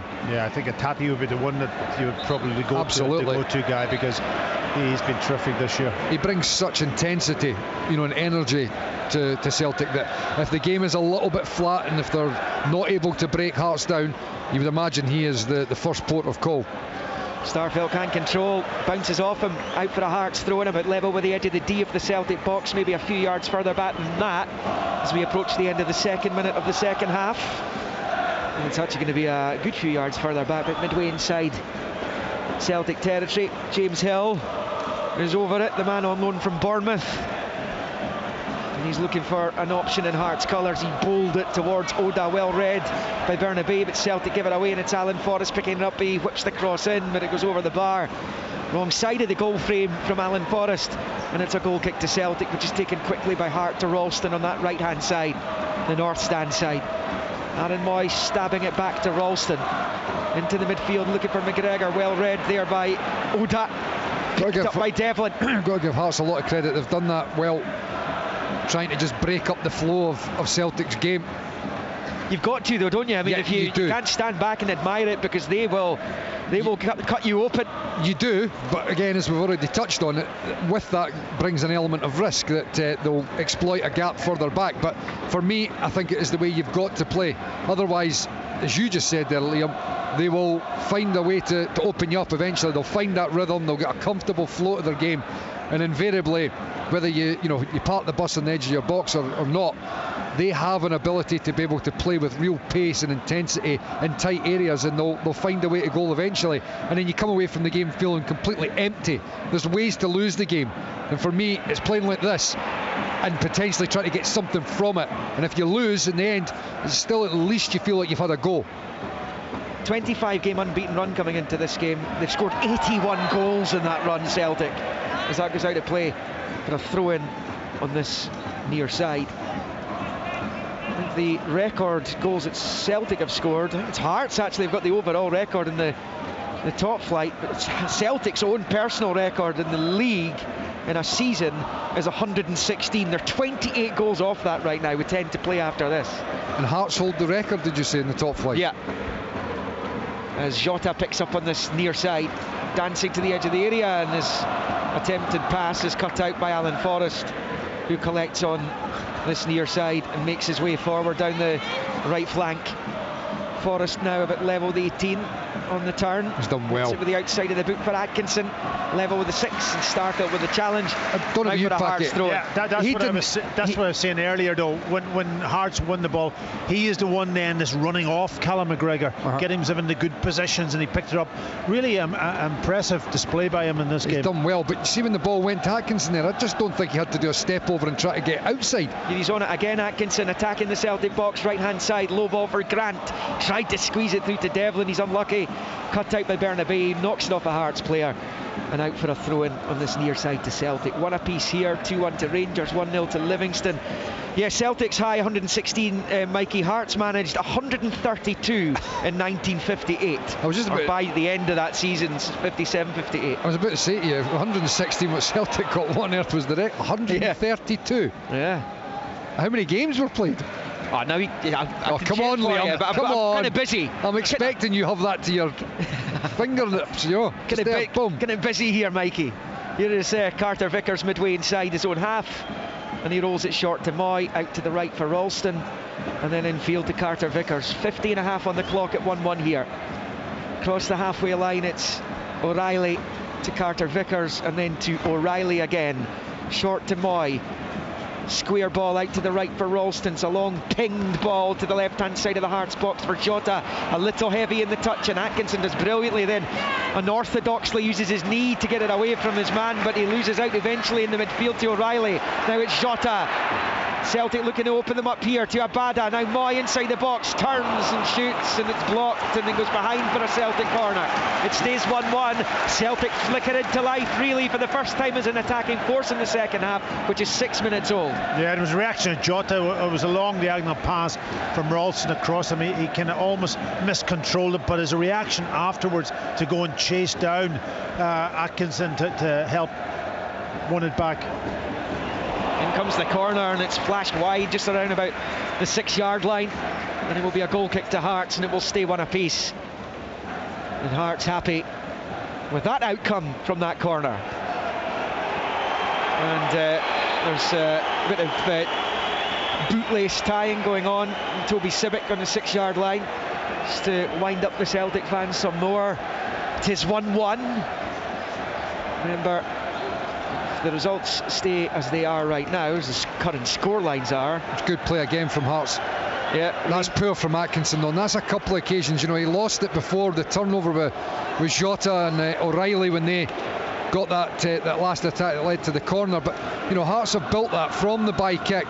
It goes to Atkinson, and he's the one that's actually got a wee bit more time on the ball to try and pick a pass. Plays it in field to nobody, and it allows Celtic to get the turnover. Yeah, he should have been opening up and playing that ball maybe down the line rather than back into midfield. He's done the hard bit, and then he gives it away quite easily. But using the new rule effectively, Michael, and it's good to see. They have, because I mean, Hearts have had a lot of by kicks here tonight, and they've not played one up the park. They've played everyone out from the back, and it can be very easy, as I've spoken about again, you know, and previously, that you just thump the ball up and you try to gain territory, but they've built the game well. Well by Devlin. And I think the yellow card's coming for Cammy Devlin here. It's not the first and not the last he'll receive in his career. Alan Muir wants to speak to him. It will be a free kick to Celtic inside the centre circle. What I was going to say, Mikey and Packy took over there, is that as things sorry, stand, Liam, sorry. You're all right. It was what you were saying was much more interesting. As it stands, Brian McLaughlin, who's watching the game at Easter Road, in fact there's been a goal there. As it stands, last we heard, the gap would come down to 7 at the top of the Scottish Premiership tonight. What has happened at Easter Road? Has things changed again? Let's find out with Brian. It's 52 minutes in the clock's now. Hibernian 1, Rangers 3. Fashion Sakala with a goal. Really poor defending by Hibernian. The ball knocked up, then knocked back into the path of Sakala, who turned and fired the ball low beyond David Marshall. It's now Hibernian 1, Rangers 3. It's back with Joe Hart here, and he plays it short to Carter Vickers. One apiece here at Celtic Park, approaching 54 minutes. Alan Preston watching Livingston, Dundee United. Still 1-0, Liam, for Dundee United, for Livingston. But United have come out the second half, made a change at half time. Young Fotheringham's come on, given them a bit of impetus on the right hand side. In the first 3 corners so far, they had a header from Fotheringham just wide, but still 1-0 the home side. That is very, very good play from Hearts. I mean, they've just done to Celtic what you would be expecting Celtic to do to Hearts. They're harassing them, aren't they? And they won the ball up in, you know, Celtic's defensive third. And again, it comes from the fact that when Carter Vickers landed on the ball, Kai Rolls was 20-30 yards inside Celtic's half. Kyogo's gone down. Celtic play on anyway. Long ball. Abada's in right hand side of the Hearts box. Slow ball across, cut out corner. Flag's gone up, but offside anyway. Yeah. And to answer Mikey's question from earlier, 34 games were played in that season in 57-58 when Hearts scored 132 goals, which Somebody's is the current top flight record. Somebody's in your ear. You've not found that out. No. I have ways and means. Anyway, Hearts breathing us. Oh, listen, it's gone behind for it would have been a corner anyway. They defended it well enough, but they were looking a little bit ragged at the back there when Abada drove forward, Packy. Yeah, but it was Kyogo going all the way back into his own half, and he kind of almost dragged people with him, and the space was higher up the pitch. Abada just went offside. His movement, he should have had better movement because he could see it all the way, and he went offside too quickly. But just obviously Hearts pressing Celtic really, really high. Everybody locked on right up. Now, for me, when that happens, the space is higher up the pitch. You've got to then get your head up and play that ball beyond that press and exploit it, and Bernabei didn't do that. He tried to play his way out and got done again. Short throw in, James Hill gets it to Devlin, back from Atkinson down the right for Hearts, the Celtic box. He's going to win a corner as well off Bernabei quickly. There's been a goal at Livingston, Alan Preston. I was just saying that Dundee United are getting back in the game, and that's very much so the case, Liam. It's Behatch. It's a ball from the right hand side that comes to him on his left foot, and he whacks it back across George into the bottom corner, sending the 1,500 United fans into absolute delight. 1-1 here at Livingston. As is Behatch with the goal. Corner Hearts in front of the Hearts fans. Grant takes not the worst one either, flicked clear there by Starfelt and picked up on that right hand side by Celtic, looking to come away with it on the counter. It goes out of play for a throw, and it was Alexandro Bernabei picking it up on that right hand side. The referee says it needs to be taken from the correct place, which is midway inside their own half for Celtic, and Ralston pulls it back to Carter Vickers. 56.5 in. Celtic 1, Hearts 1. Here is Starfelt. And then the low ball out to the left. O'Reilly quickly down the line for Jota. Jota with an early ball in as well, and Civic gets there to put it behind for the corner, with Kyogo lurking behind him. He's kicking the turf as Kyogo Furuhashi knew if Civic doesn't get there, he's possibly and probably putting Celtic in front. Yeah, he just couldn't dig it out actually, Jota. He got down the side of Atkinson and went to play it first time, but he just couldn't get enough on it to get it past Civic. There's a cross for Celtic from the right hand side, overhit by Ralston though, and it's going to sail out of play on this near side for a Hearts throw in about level with their own penalty spot. Well, as they approach the hour mark, I think you've got to say that Robbie Neilson will be over the moon with how it's gone so far. Yeah, they've you know, on the whole, they've not allowed Celtic to find the rhythm that they normally would in the games at home, and you can sense obviously the Celtic supporter they're not happy, they're moaning, they're groaning. Things are a little bit slow, but that's the way Hearts have got to approach this game. They can't allow Celtic to dictate the game. They've got to try and break it up as much as they can, and then when they've got ball, they need to be able to keep it. And on the whole, Hearts have done that. Yeah, no, the visiting team here is allowed to come and play if they want to, and Hearts most certainly are this evening, as Ralston picks up on the halfway line. It's about 2 minutes shy of the hour mark. It's collected over on that far side by Ralston, who sweeps it all the way back into his own half, left of the circle for Starfelt, rolls it low across the halfway line to Bernabei, and then to Jota on this near side, up against Atkinson. Jota level with the 18, disguises the ball to Bernabei, plays it off Devlin, who bites back so well. He's such a tenacious player, Cammy Devlin. It comes off him last and out for a Celtic throw-in, level with the Hearts penalty spot. Now with Jota, chip ball looking for Aaron Moy, couldn't quite get the touch on to put it across goal, and it goes behind for the goal kick to Hearts as we get ever closer to the hour mark. 1-1. There's been another goal at Easter Road last we heard. It was 3-1 Rangers. Brian McLaughlin. Another for Rangers. Antonio Cholak with his second of the night. The ball played into the box, around 8 yards out. Simple task for Cholak to score. Kevin Nisbet and Nikola Kucherevich are going to be coming on for Hibernian, but it's a long way back now. Hibernian 1, Rangers 4. Well, Rangers doing their bit as it stands, moving to within 7 points of Celtic at the top of the Premiership, with half an hour left to go, just over that of the 90 minutes here at Celtic Park, where it remains 1-1. Ginnelly and Maeda trading goals in the first half here. 1-1 at Ammanville, as is Behatch with his 4th goal of the season, cancelling out Stephen Bradley's 2nd Livingston goal. And here it's Hearts in possession with Civic. Ball up the line here, Atkinson infield for Forrest, clever cushion header back to Devlin. Jota's pinched it off him though, does brilliantly, does Jota, reverses it into midfield. There's Moy moving ahead of him, wants Kyogo, he's found him and he scores! And Celtic Park erupts to their superstar with a number 8, Kyogo Furuhashi. As soon as he got the ball and faced the goal, you knew what the outcome would be, as it has been time and time again for the Japanese. It's goal number 24 for the season on a testing night in Glasgow for the champions, but it's now Celtic 2, Heart of Midlothian 1. Well, clinical finish from Kyogo, but it was made by that man Jota. fantastic reaction to go and win that ball back almost on just over the halfway line, and then picking out a brilliant pass into the space. Was it Aaron Moy that picked the pass? Yeah, it was. And he had two options. He could have played Abada, but he chose the right one for that man Kyogo, who made a lovely penetrating run, and he blasted past Xander Clark to put Celtic 2-1 up. Almost counter-pressing, wanting the ball back. Well, it's the right one because it's ending up the back of the net, but to be honest, the possibility for Abada was there as well. If he'd hit Abada's feet, he'd have been having a shot on goal as well. Hearts were cut ruthlessly wide open there. A massive goal for Celtic. You've got to give the home side huge amounts of credit there, because they sensed the opportunity there and they've gone and got their noses in front. But from Hearts' perspective, they will be kicking themselves. You know, they played the ball well, they built it up again. When it came out here to the right hand side, Atkinson flicks it in aimlessly in the middle of the park. Fortunately for him, it went right to Forrest, cushioned it down to Devlin, and then he takes an eternity in the middle of the park.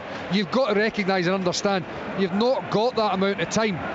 And Jota, as you said, Packy, he was on him in a flash, picking it up and then driving at the heart of the Hearts defence.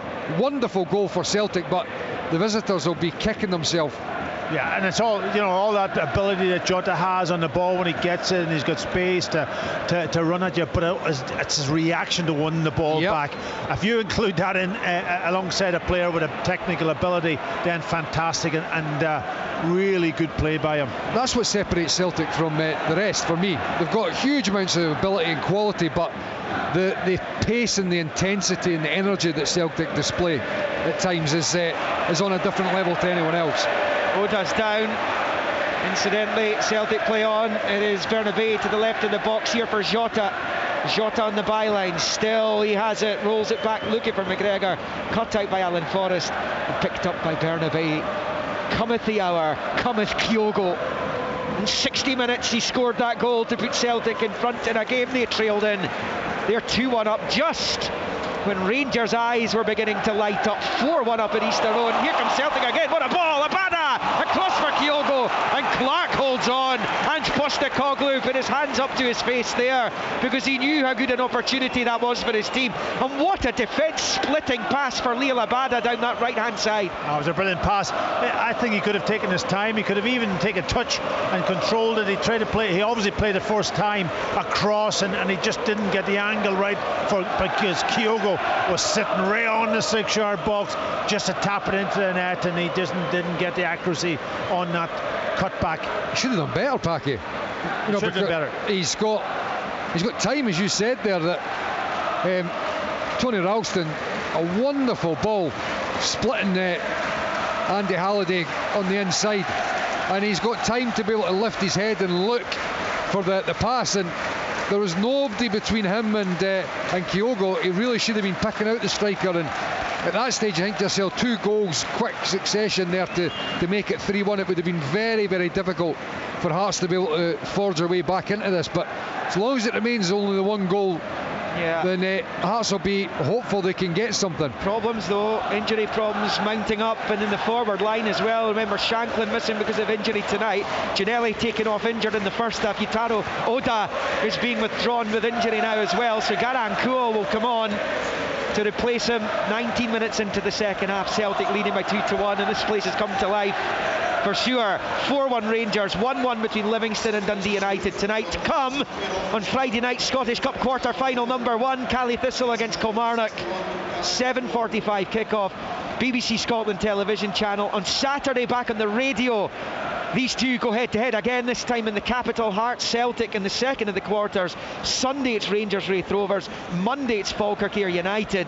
The 2 games at the weekend are on the radio, the 2 on the Friday and the Monday on the television for you. And of course Saturday we've got all the action from the Championship in Leagues 1 and 2 as well on Sports Sound. Some serious drama in the Championship in League 1 last night. Big win for Ayr United, big win for Dunfermline in the big game against Falkirk. Almost 10,000 inside East End Park last night. What an attendance, what a fixture that generally is, and what a result it was for the League 1 league leaders. So much to look forward to ahead of one more round in the Premiership next weekend, and then the international break as Scotland get their Euro 2024 campaign up and running against Cyprus and Spain before the month is out.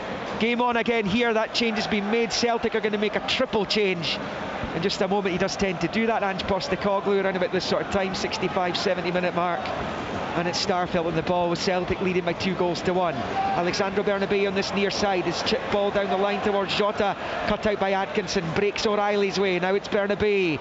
His cross ball along the 18-yard line, cut out by Atkinson. And Hearts get it half away. It's all Celtic right now, though. Hearts can't get out. It's descended into, since that second Celtic goal, it's descended into the kind of game we've grown accustomed to here this season.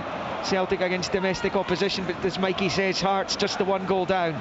Just played up the line over on that far side, and it's going to be Georges Grant rolling it back to Kai Rowles, who boots it up towards halfway, bounces awkward for Garankuol, and it's Carter Vickers who plays it back to Hart. Yet really, Mikey, to see Garankuol star in the Hearts shirt. He came with much promise, of course. Yeah, very much so, and I mean, a large part of that's down to the fact that since the World Cup break, Hearts have deployed a shape and a system that's had Ginnelly up top and Lawrence Shanklin sort of in behind.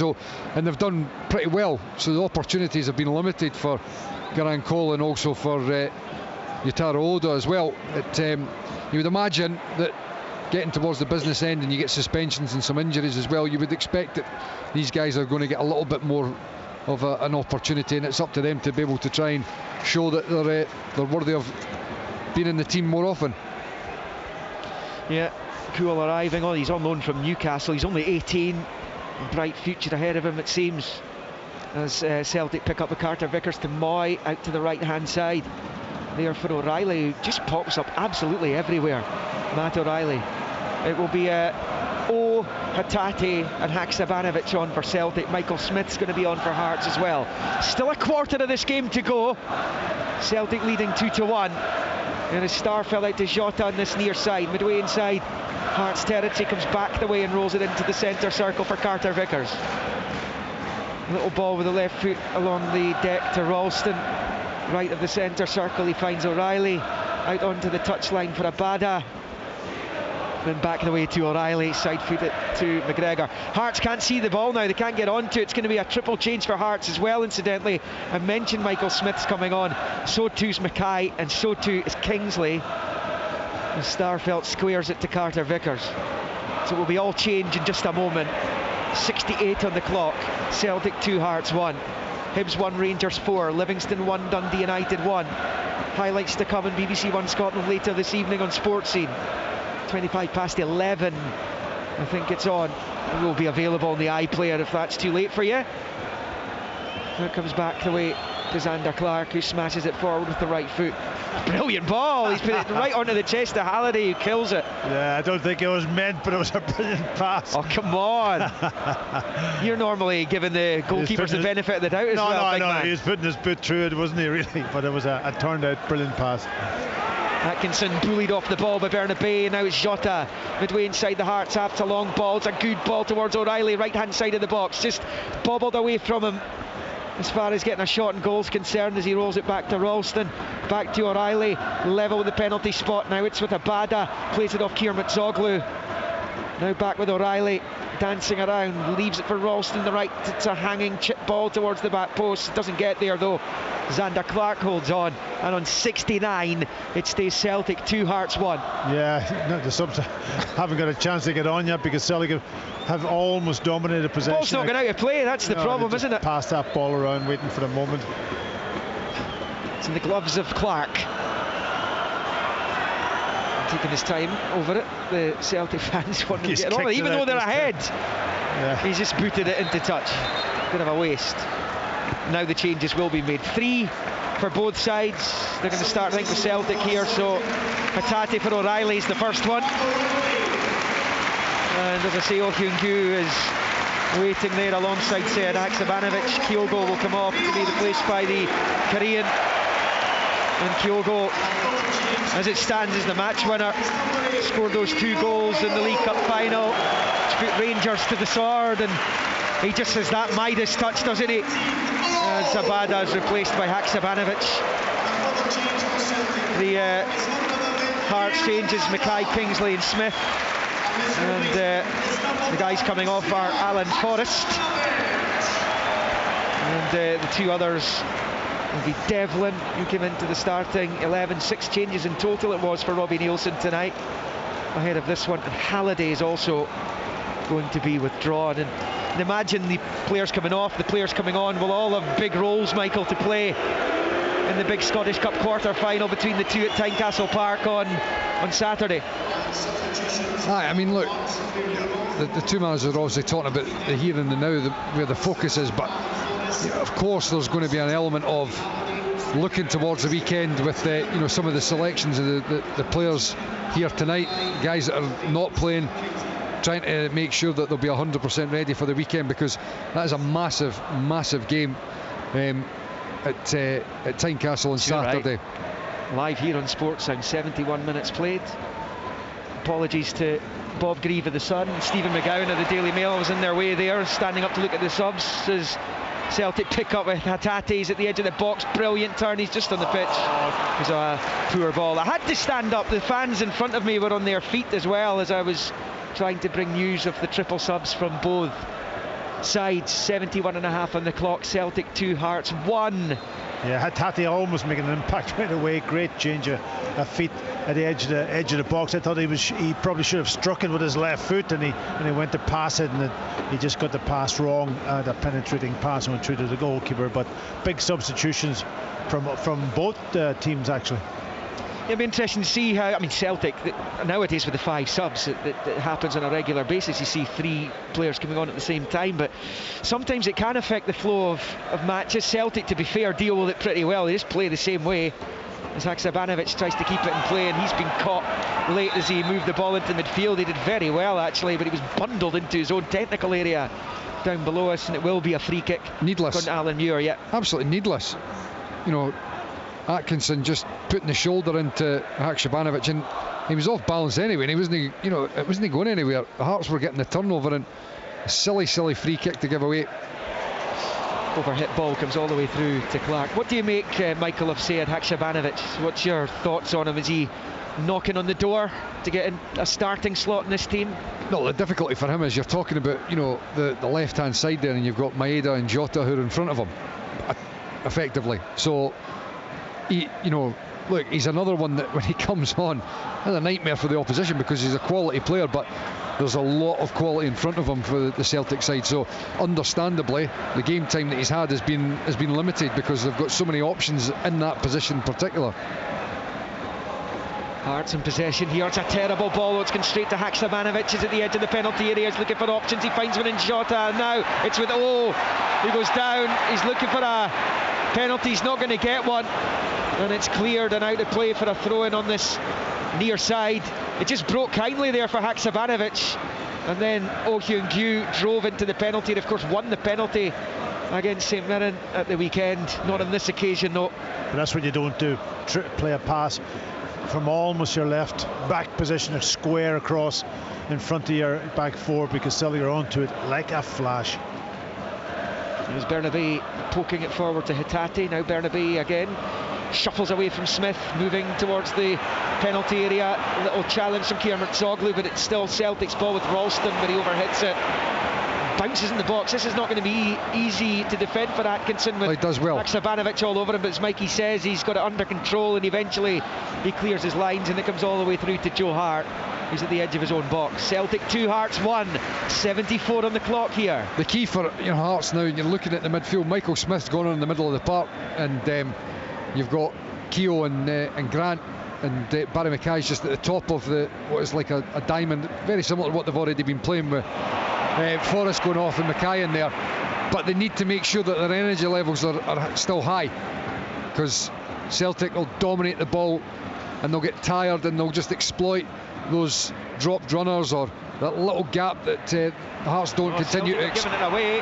Ganan Kual has it now. He's driving at the Celtic penalty area, just overcooks it. He had no support, in fairness to him. Barry Mackay just behind him, and eventually he's overcrowded. It's back with Joe Hart. He finds McGregor. Now it's with Starfelt inside his own box, and he squares it to Ralston. 2-1 to Celtic, 15 to play at the 90 here. Yeah, we were talking about rustiness and kind of obviously Ralston giving the ball away. I think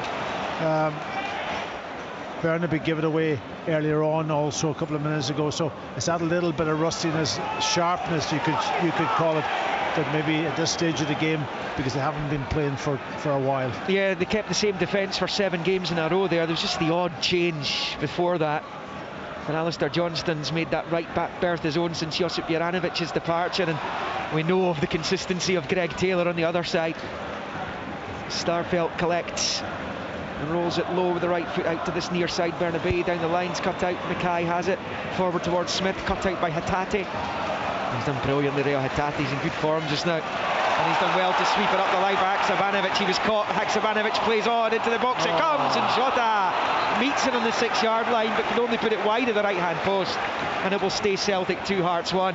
And Alan Muir is the yellow card out, and he's going to flash it. I think, is it Kier Murtsoglu? Certainly he's the one he's talking to just now. That the ball had gone. I wasn't sure who caught Hatate. It must have been Kier Murtsoglu, and Orestes Kier Murtsoglu, the German, is booked by Alan Muir, and it remains Celtic 2, Hearts 1 here on 76.5.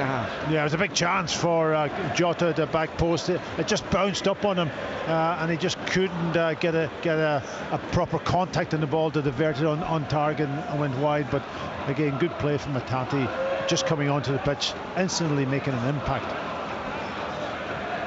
Right, let's get round the other 2 grounds. Easter Road firstly, Brian McLaughlin. 10 minutes left here, Liam, and it's still Hibernian 1, Rangers 4.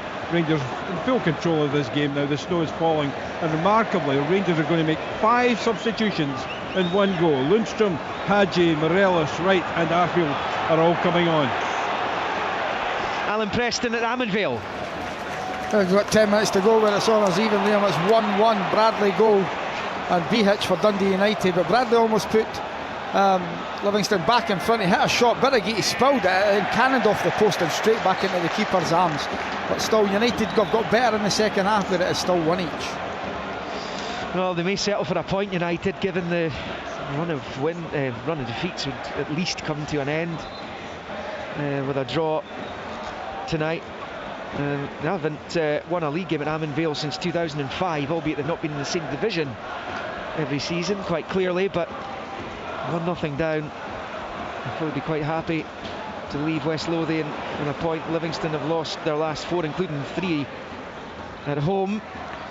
As Hearts pick up over on the left with Civic, and it goes out of play for a throw-in. And 2-1 Celtic, 12 minutes to play. Just the 1 goal behind Hearts. They'll be hoping to get into the closing stages, still within striking distance of Celtic, because another Celtic goal would kill the match. But if they can keep this alive and get 1 opportunity, they never know. There's Atkinson on the turn as well. He spins away from Burnaby. He'd been caught slightly there, but Celtic win it back. Haksabanovic, Oh Hyun-kyu up into the air, headed away by Rowles. Breaks Moy's way, keeps it going, recycles it back to Starfelt, short ball McGregor, and now Carter Vickers inside the centre circle, out onto the right of the circle there for Ralston. Again, George Grant, he decides to play it back into his own half to Starfelt, out to the touchline here for Burnaby. He finds Carter Vickers and then out to Moy. Celtic enjoying loads more possession in the Hearts territory just since that second goal, as Ange Postecoglou waits to make another change down below us. This will be their last opportunity to make a change, and Aaron Moy will come off. He's become a first pick these days, Aaron Moy. He's been excellent by and large. He'll be replaced by Tomoki Iwata, last year's J-League Player of the Year in Japan, and you consider the impact the likes of Kyogo and Hatate and Maeda have made at Celtic to bring Iwata on, who was the Player of the Year after their departures from their domestic game. It's another potential star. He has to get himself into the team first and foremost. And on he comes for Aaron Moy, Packy. Yeah, and I wonder where he'll push forward a little bit more and leave Callum McGregor in his position, or will he swap with Callum? But certainly he's in the midfield, just as kind of almost just to shore things up a little bit.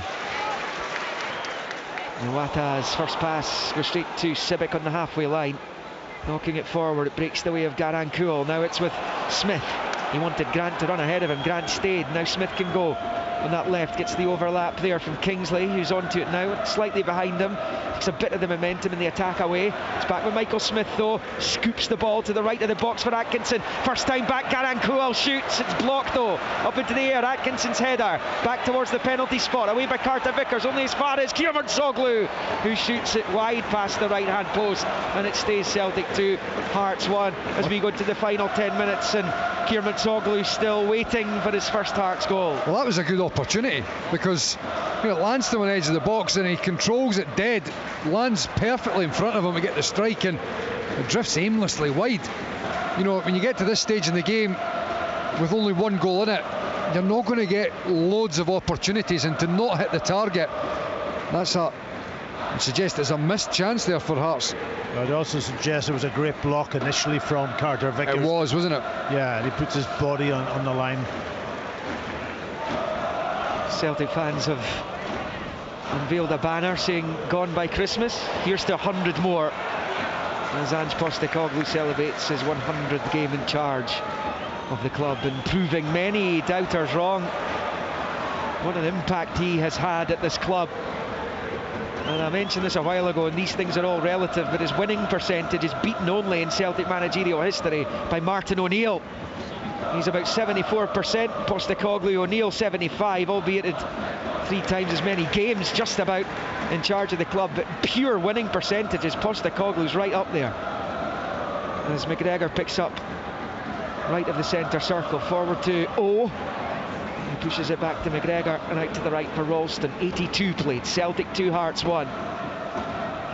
Hatate infield to McGregor. Now it's with Iwata, dead centre of the pitch.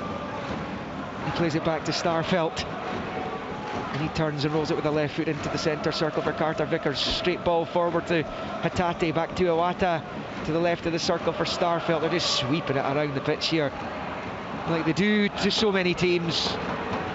As Haksabanovic finds Iwata, and he moves it back to Carter Vickers. Difficult for Hearts this, they're kind of chasing shadows. They're not the only team to come here and have to put up with that. They're only a goal behind though, as Bernabei finds Haksabanovic. Back for Bernabei, and now with Iwata to Starfelt to Iwata. Right footed ball to Haksabanovic, he moves infield, rolls it there to O. Good strong play. Iwata couldn't quite get it into his stride, and Hearts are able to get it half away. Starfelt though will keep it alive into the centre circle for Carter Vickers, to the right for Ralston. Square ball for Iwata, and then back out to Ralston, and onto the touchline for Jota. Infield for McGregor. McGregor to Ralston, to McGregor. And then Iwata, it's keep ball. Yeah, the thing about Iwata, he fits in so well because he always moves position to get on the ball, and he's got the ability then when he does get it to just keep that ball flowing. Here's Bernabei, flicks it with the outside of the left boot to the right angle, the left angle of the box, and the right foot of Haksabanovic steps in field, shoots, and that is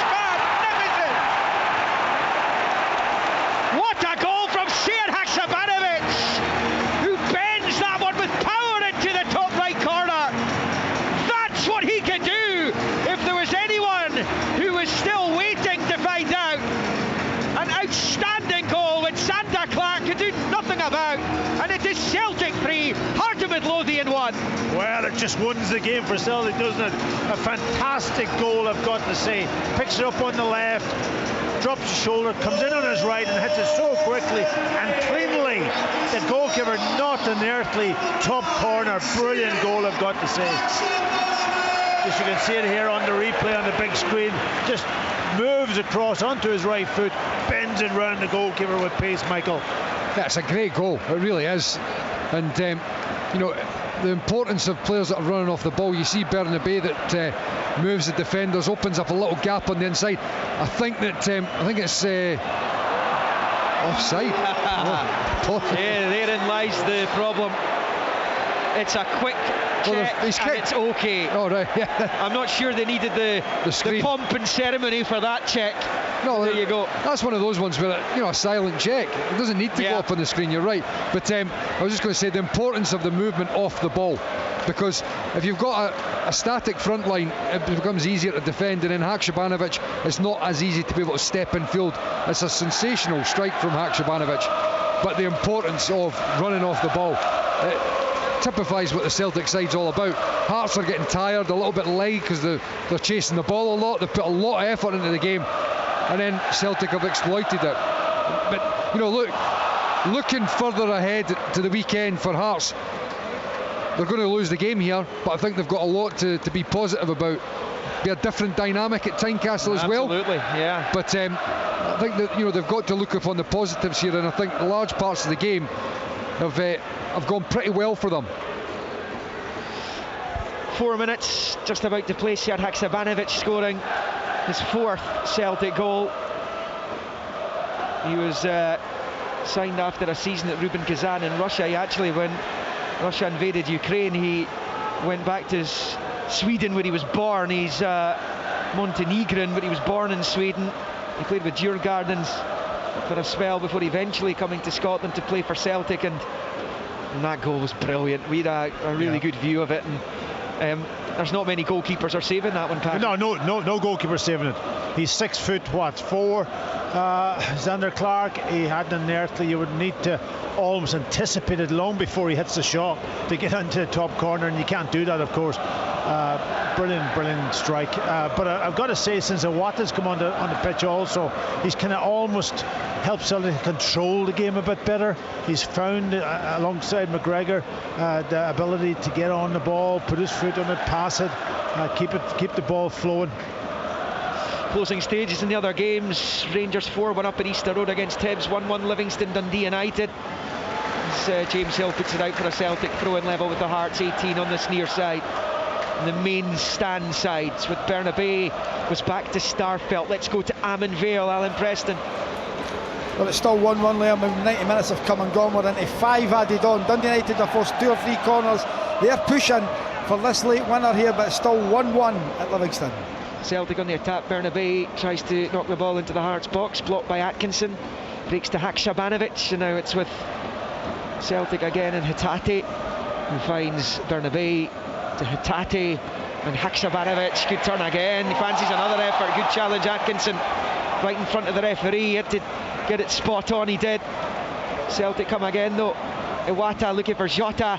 Jota has it. Iwata goes towards the byline, right hand side of the Hearts box, down in the byline, pushes it back to McGregor at the right angle of the area, to Iwata, then back up the line for Carter Vickers. 88 on the clock, 3-1 to Celtic. Carter Vickers dinks the ball in, comes off Jota. Sibic's there to defend it, and then Rowells gets a touch. Jota pinches it back off him though. They just hunt and pack, Celtic. They hunt and packs. They also hunt singularly as well. It's very difficult to keep them quiet. As Bernabei picks up, even when you're on the ball, you don't get any time on it. Well, it's the impact again the subs have made, to be honest. You know, since he's made those substitutions, I think they've taken control of the game, and there's been big periods where they've had lots and lots of possession and just kept that ball flowing.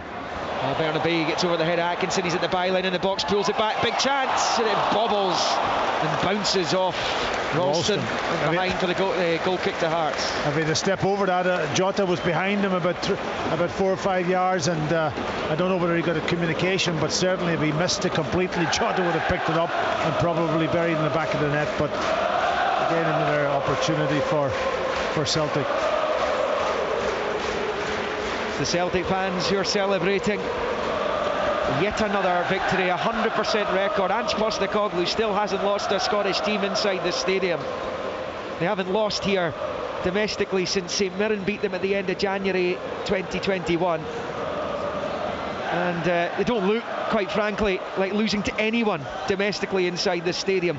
Don't look like losing to anyone anywhere right now. No, there was periods in this game when Hearts go in 1-0 up, and a good period into it, you say if Hearts could maybe get a chance or two, but they never really created anything. Hearts, no. They've closed Celtic down and they worked them hard, but they've never really, I can't remember Joe Hart having a real save to make in the game. Yeah.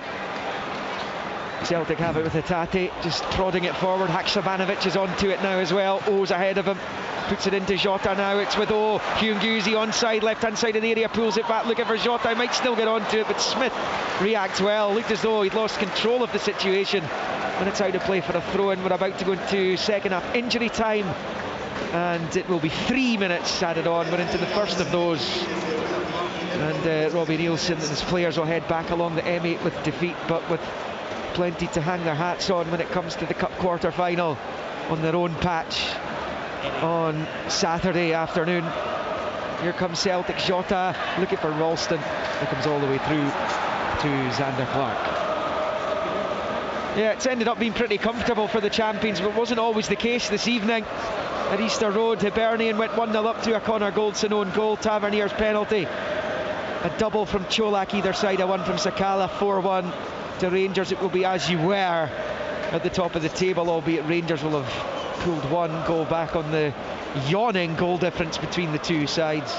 Livy 1, Dundee United 1. Stephen Bradley gave Livingston the lead on 13 minutes, as is BH, scoring just before the hour mark. 1-1 at Ammon Vale, and they're well into injury time in that one, as they are here, and just about hitting injury time I think at Easter Road. It is Celtic in possession, a minute and a half into the 3 that were added. Here's the man who scored the third goal, Haksabanovic, forward towards who's brought to the ground by Hill. Free kick Celtic, and it will be the champions who will have the opportunity to finish with a flourish here. You can see they're 3-1 up, injury time, and they're still looking to take quick free kicks. Yeah, it's pretty relentless, isn't it? Yeah, well, they don't, absolutely is, you know, they don't look to take their foot off the accelerator at any point, and that's why they're very difficult to play against. You know, Hearts have put a lot into this game, but ultimately they're going to come up short. They've got to try and switch their focus to Saturday now, and pretty quickly. It's a huge game. I mean, Robbie made the point before, third place in the league, effectively, you know, guaranteeing the European group stage football, hugely important. But the Cup is massive. That is a massive thing. Well, it's the Cup. If you win the Scottish Cup, you're into the group stage of Europe. Yeah. Unless, obviously, one of the teams in front of you. Yes. But the Cup is a massive one, not just for those reasons, but it's silverware. Yeah. And to get Celtic at home, it's the best opportunity. If you're going to win it, you're probably going to have to beat Celtic. So getting them at home is the best chance. It certainly is. There was a fair old ding-dong between those two at Tynecastle earlier this season. That was a great game, and no doubt the weekend Cup tie should be the same. Celtic in possession, Carter Vickers, the final 10 seconds we're into now. And as it comes to Haksabanovic on the near side, little chip ball into the Hearts box, breaks the way of Bernabei. It's got his back to goal, back to the edge of the area. Haksabanovic finds Bernabei again. I make that time up, and Alan Muir blows the final whistle. It's another win for Celtic, and it's 100 not out for Ange Postecoglou. The Aussies love their cricket, and 100 not out for the Celtic manager. It was a slow start, to be fair, to his Celtic tenure. Champions League qualifying exit at the first hurdle to the Danes Midtjylland right at the start of his reign, and he lost 3 of his first 6 league games, including against tonight's opponents. The first league game of last season at Tynecastle with that late John Souttar winner for Hearts, who led this game through Josh Ginnelly. It survived a VAR check for an offside, as did Maeda's equaliser. Celtic turned on the style in the second half though. Kyogo on the hour mark and Haksabanovic on 84 minutes ensured that Celtic maintain this 100% home record this season. They're in about as good fettle as they've been in years. They're certainly not too far off where the Brendan Rodgers invincible side was as far as points is concerned. I just wonder if they'll be eyeing that up. 106 points Brendan Rodgers' Celtic side managed to attain in season 16-17. This Celtic team, if they win all their games, they can get to 109.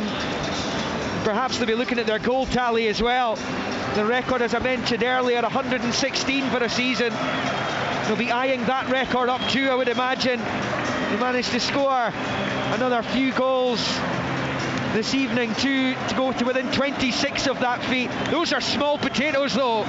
It's all about the silverware, and Celtic have taken another big step to retaining their championship. Rangers again winning this evening. Michael Beale's only defeat came in that League Cup final, but those spilled points against the Celtic team at Ibrox at the start of January is beginning to look like an even bigger slip. Kyogo scored a late goal that day. He's the headline man for Celtic again. He put them in front this evening as they go to take their traditional lap of honour, and these two will go head to head again at Tynecastle Park for a place in the Scottish Cup semi-finals on Saturday lunchtime. Finishes here though, under the lights on a dramatic night of SPFL Premiership football. Celtic 3, Heart of Midlothian 1. On digital radio. On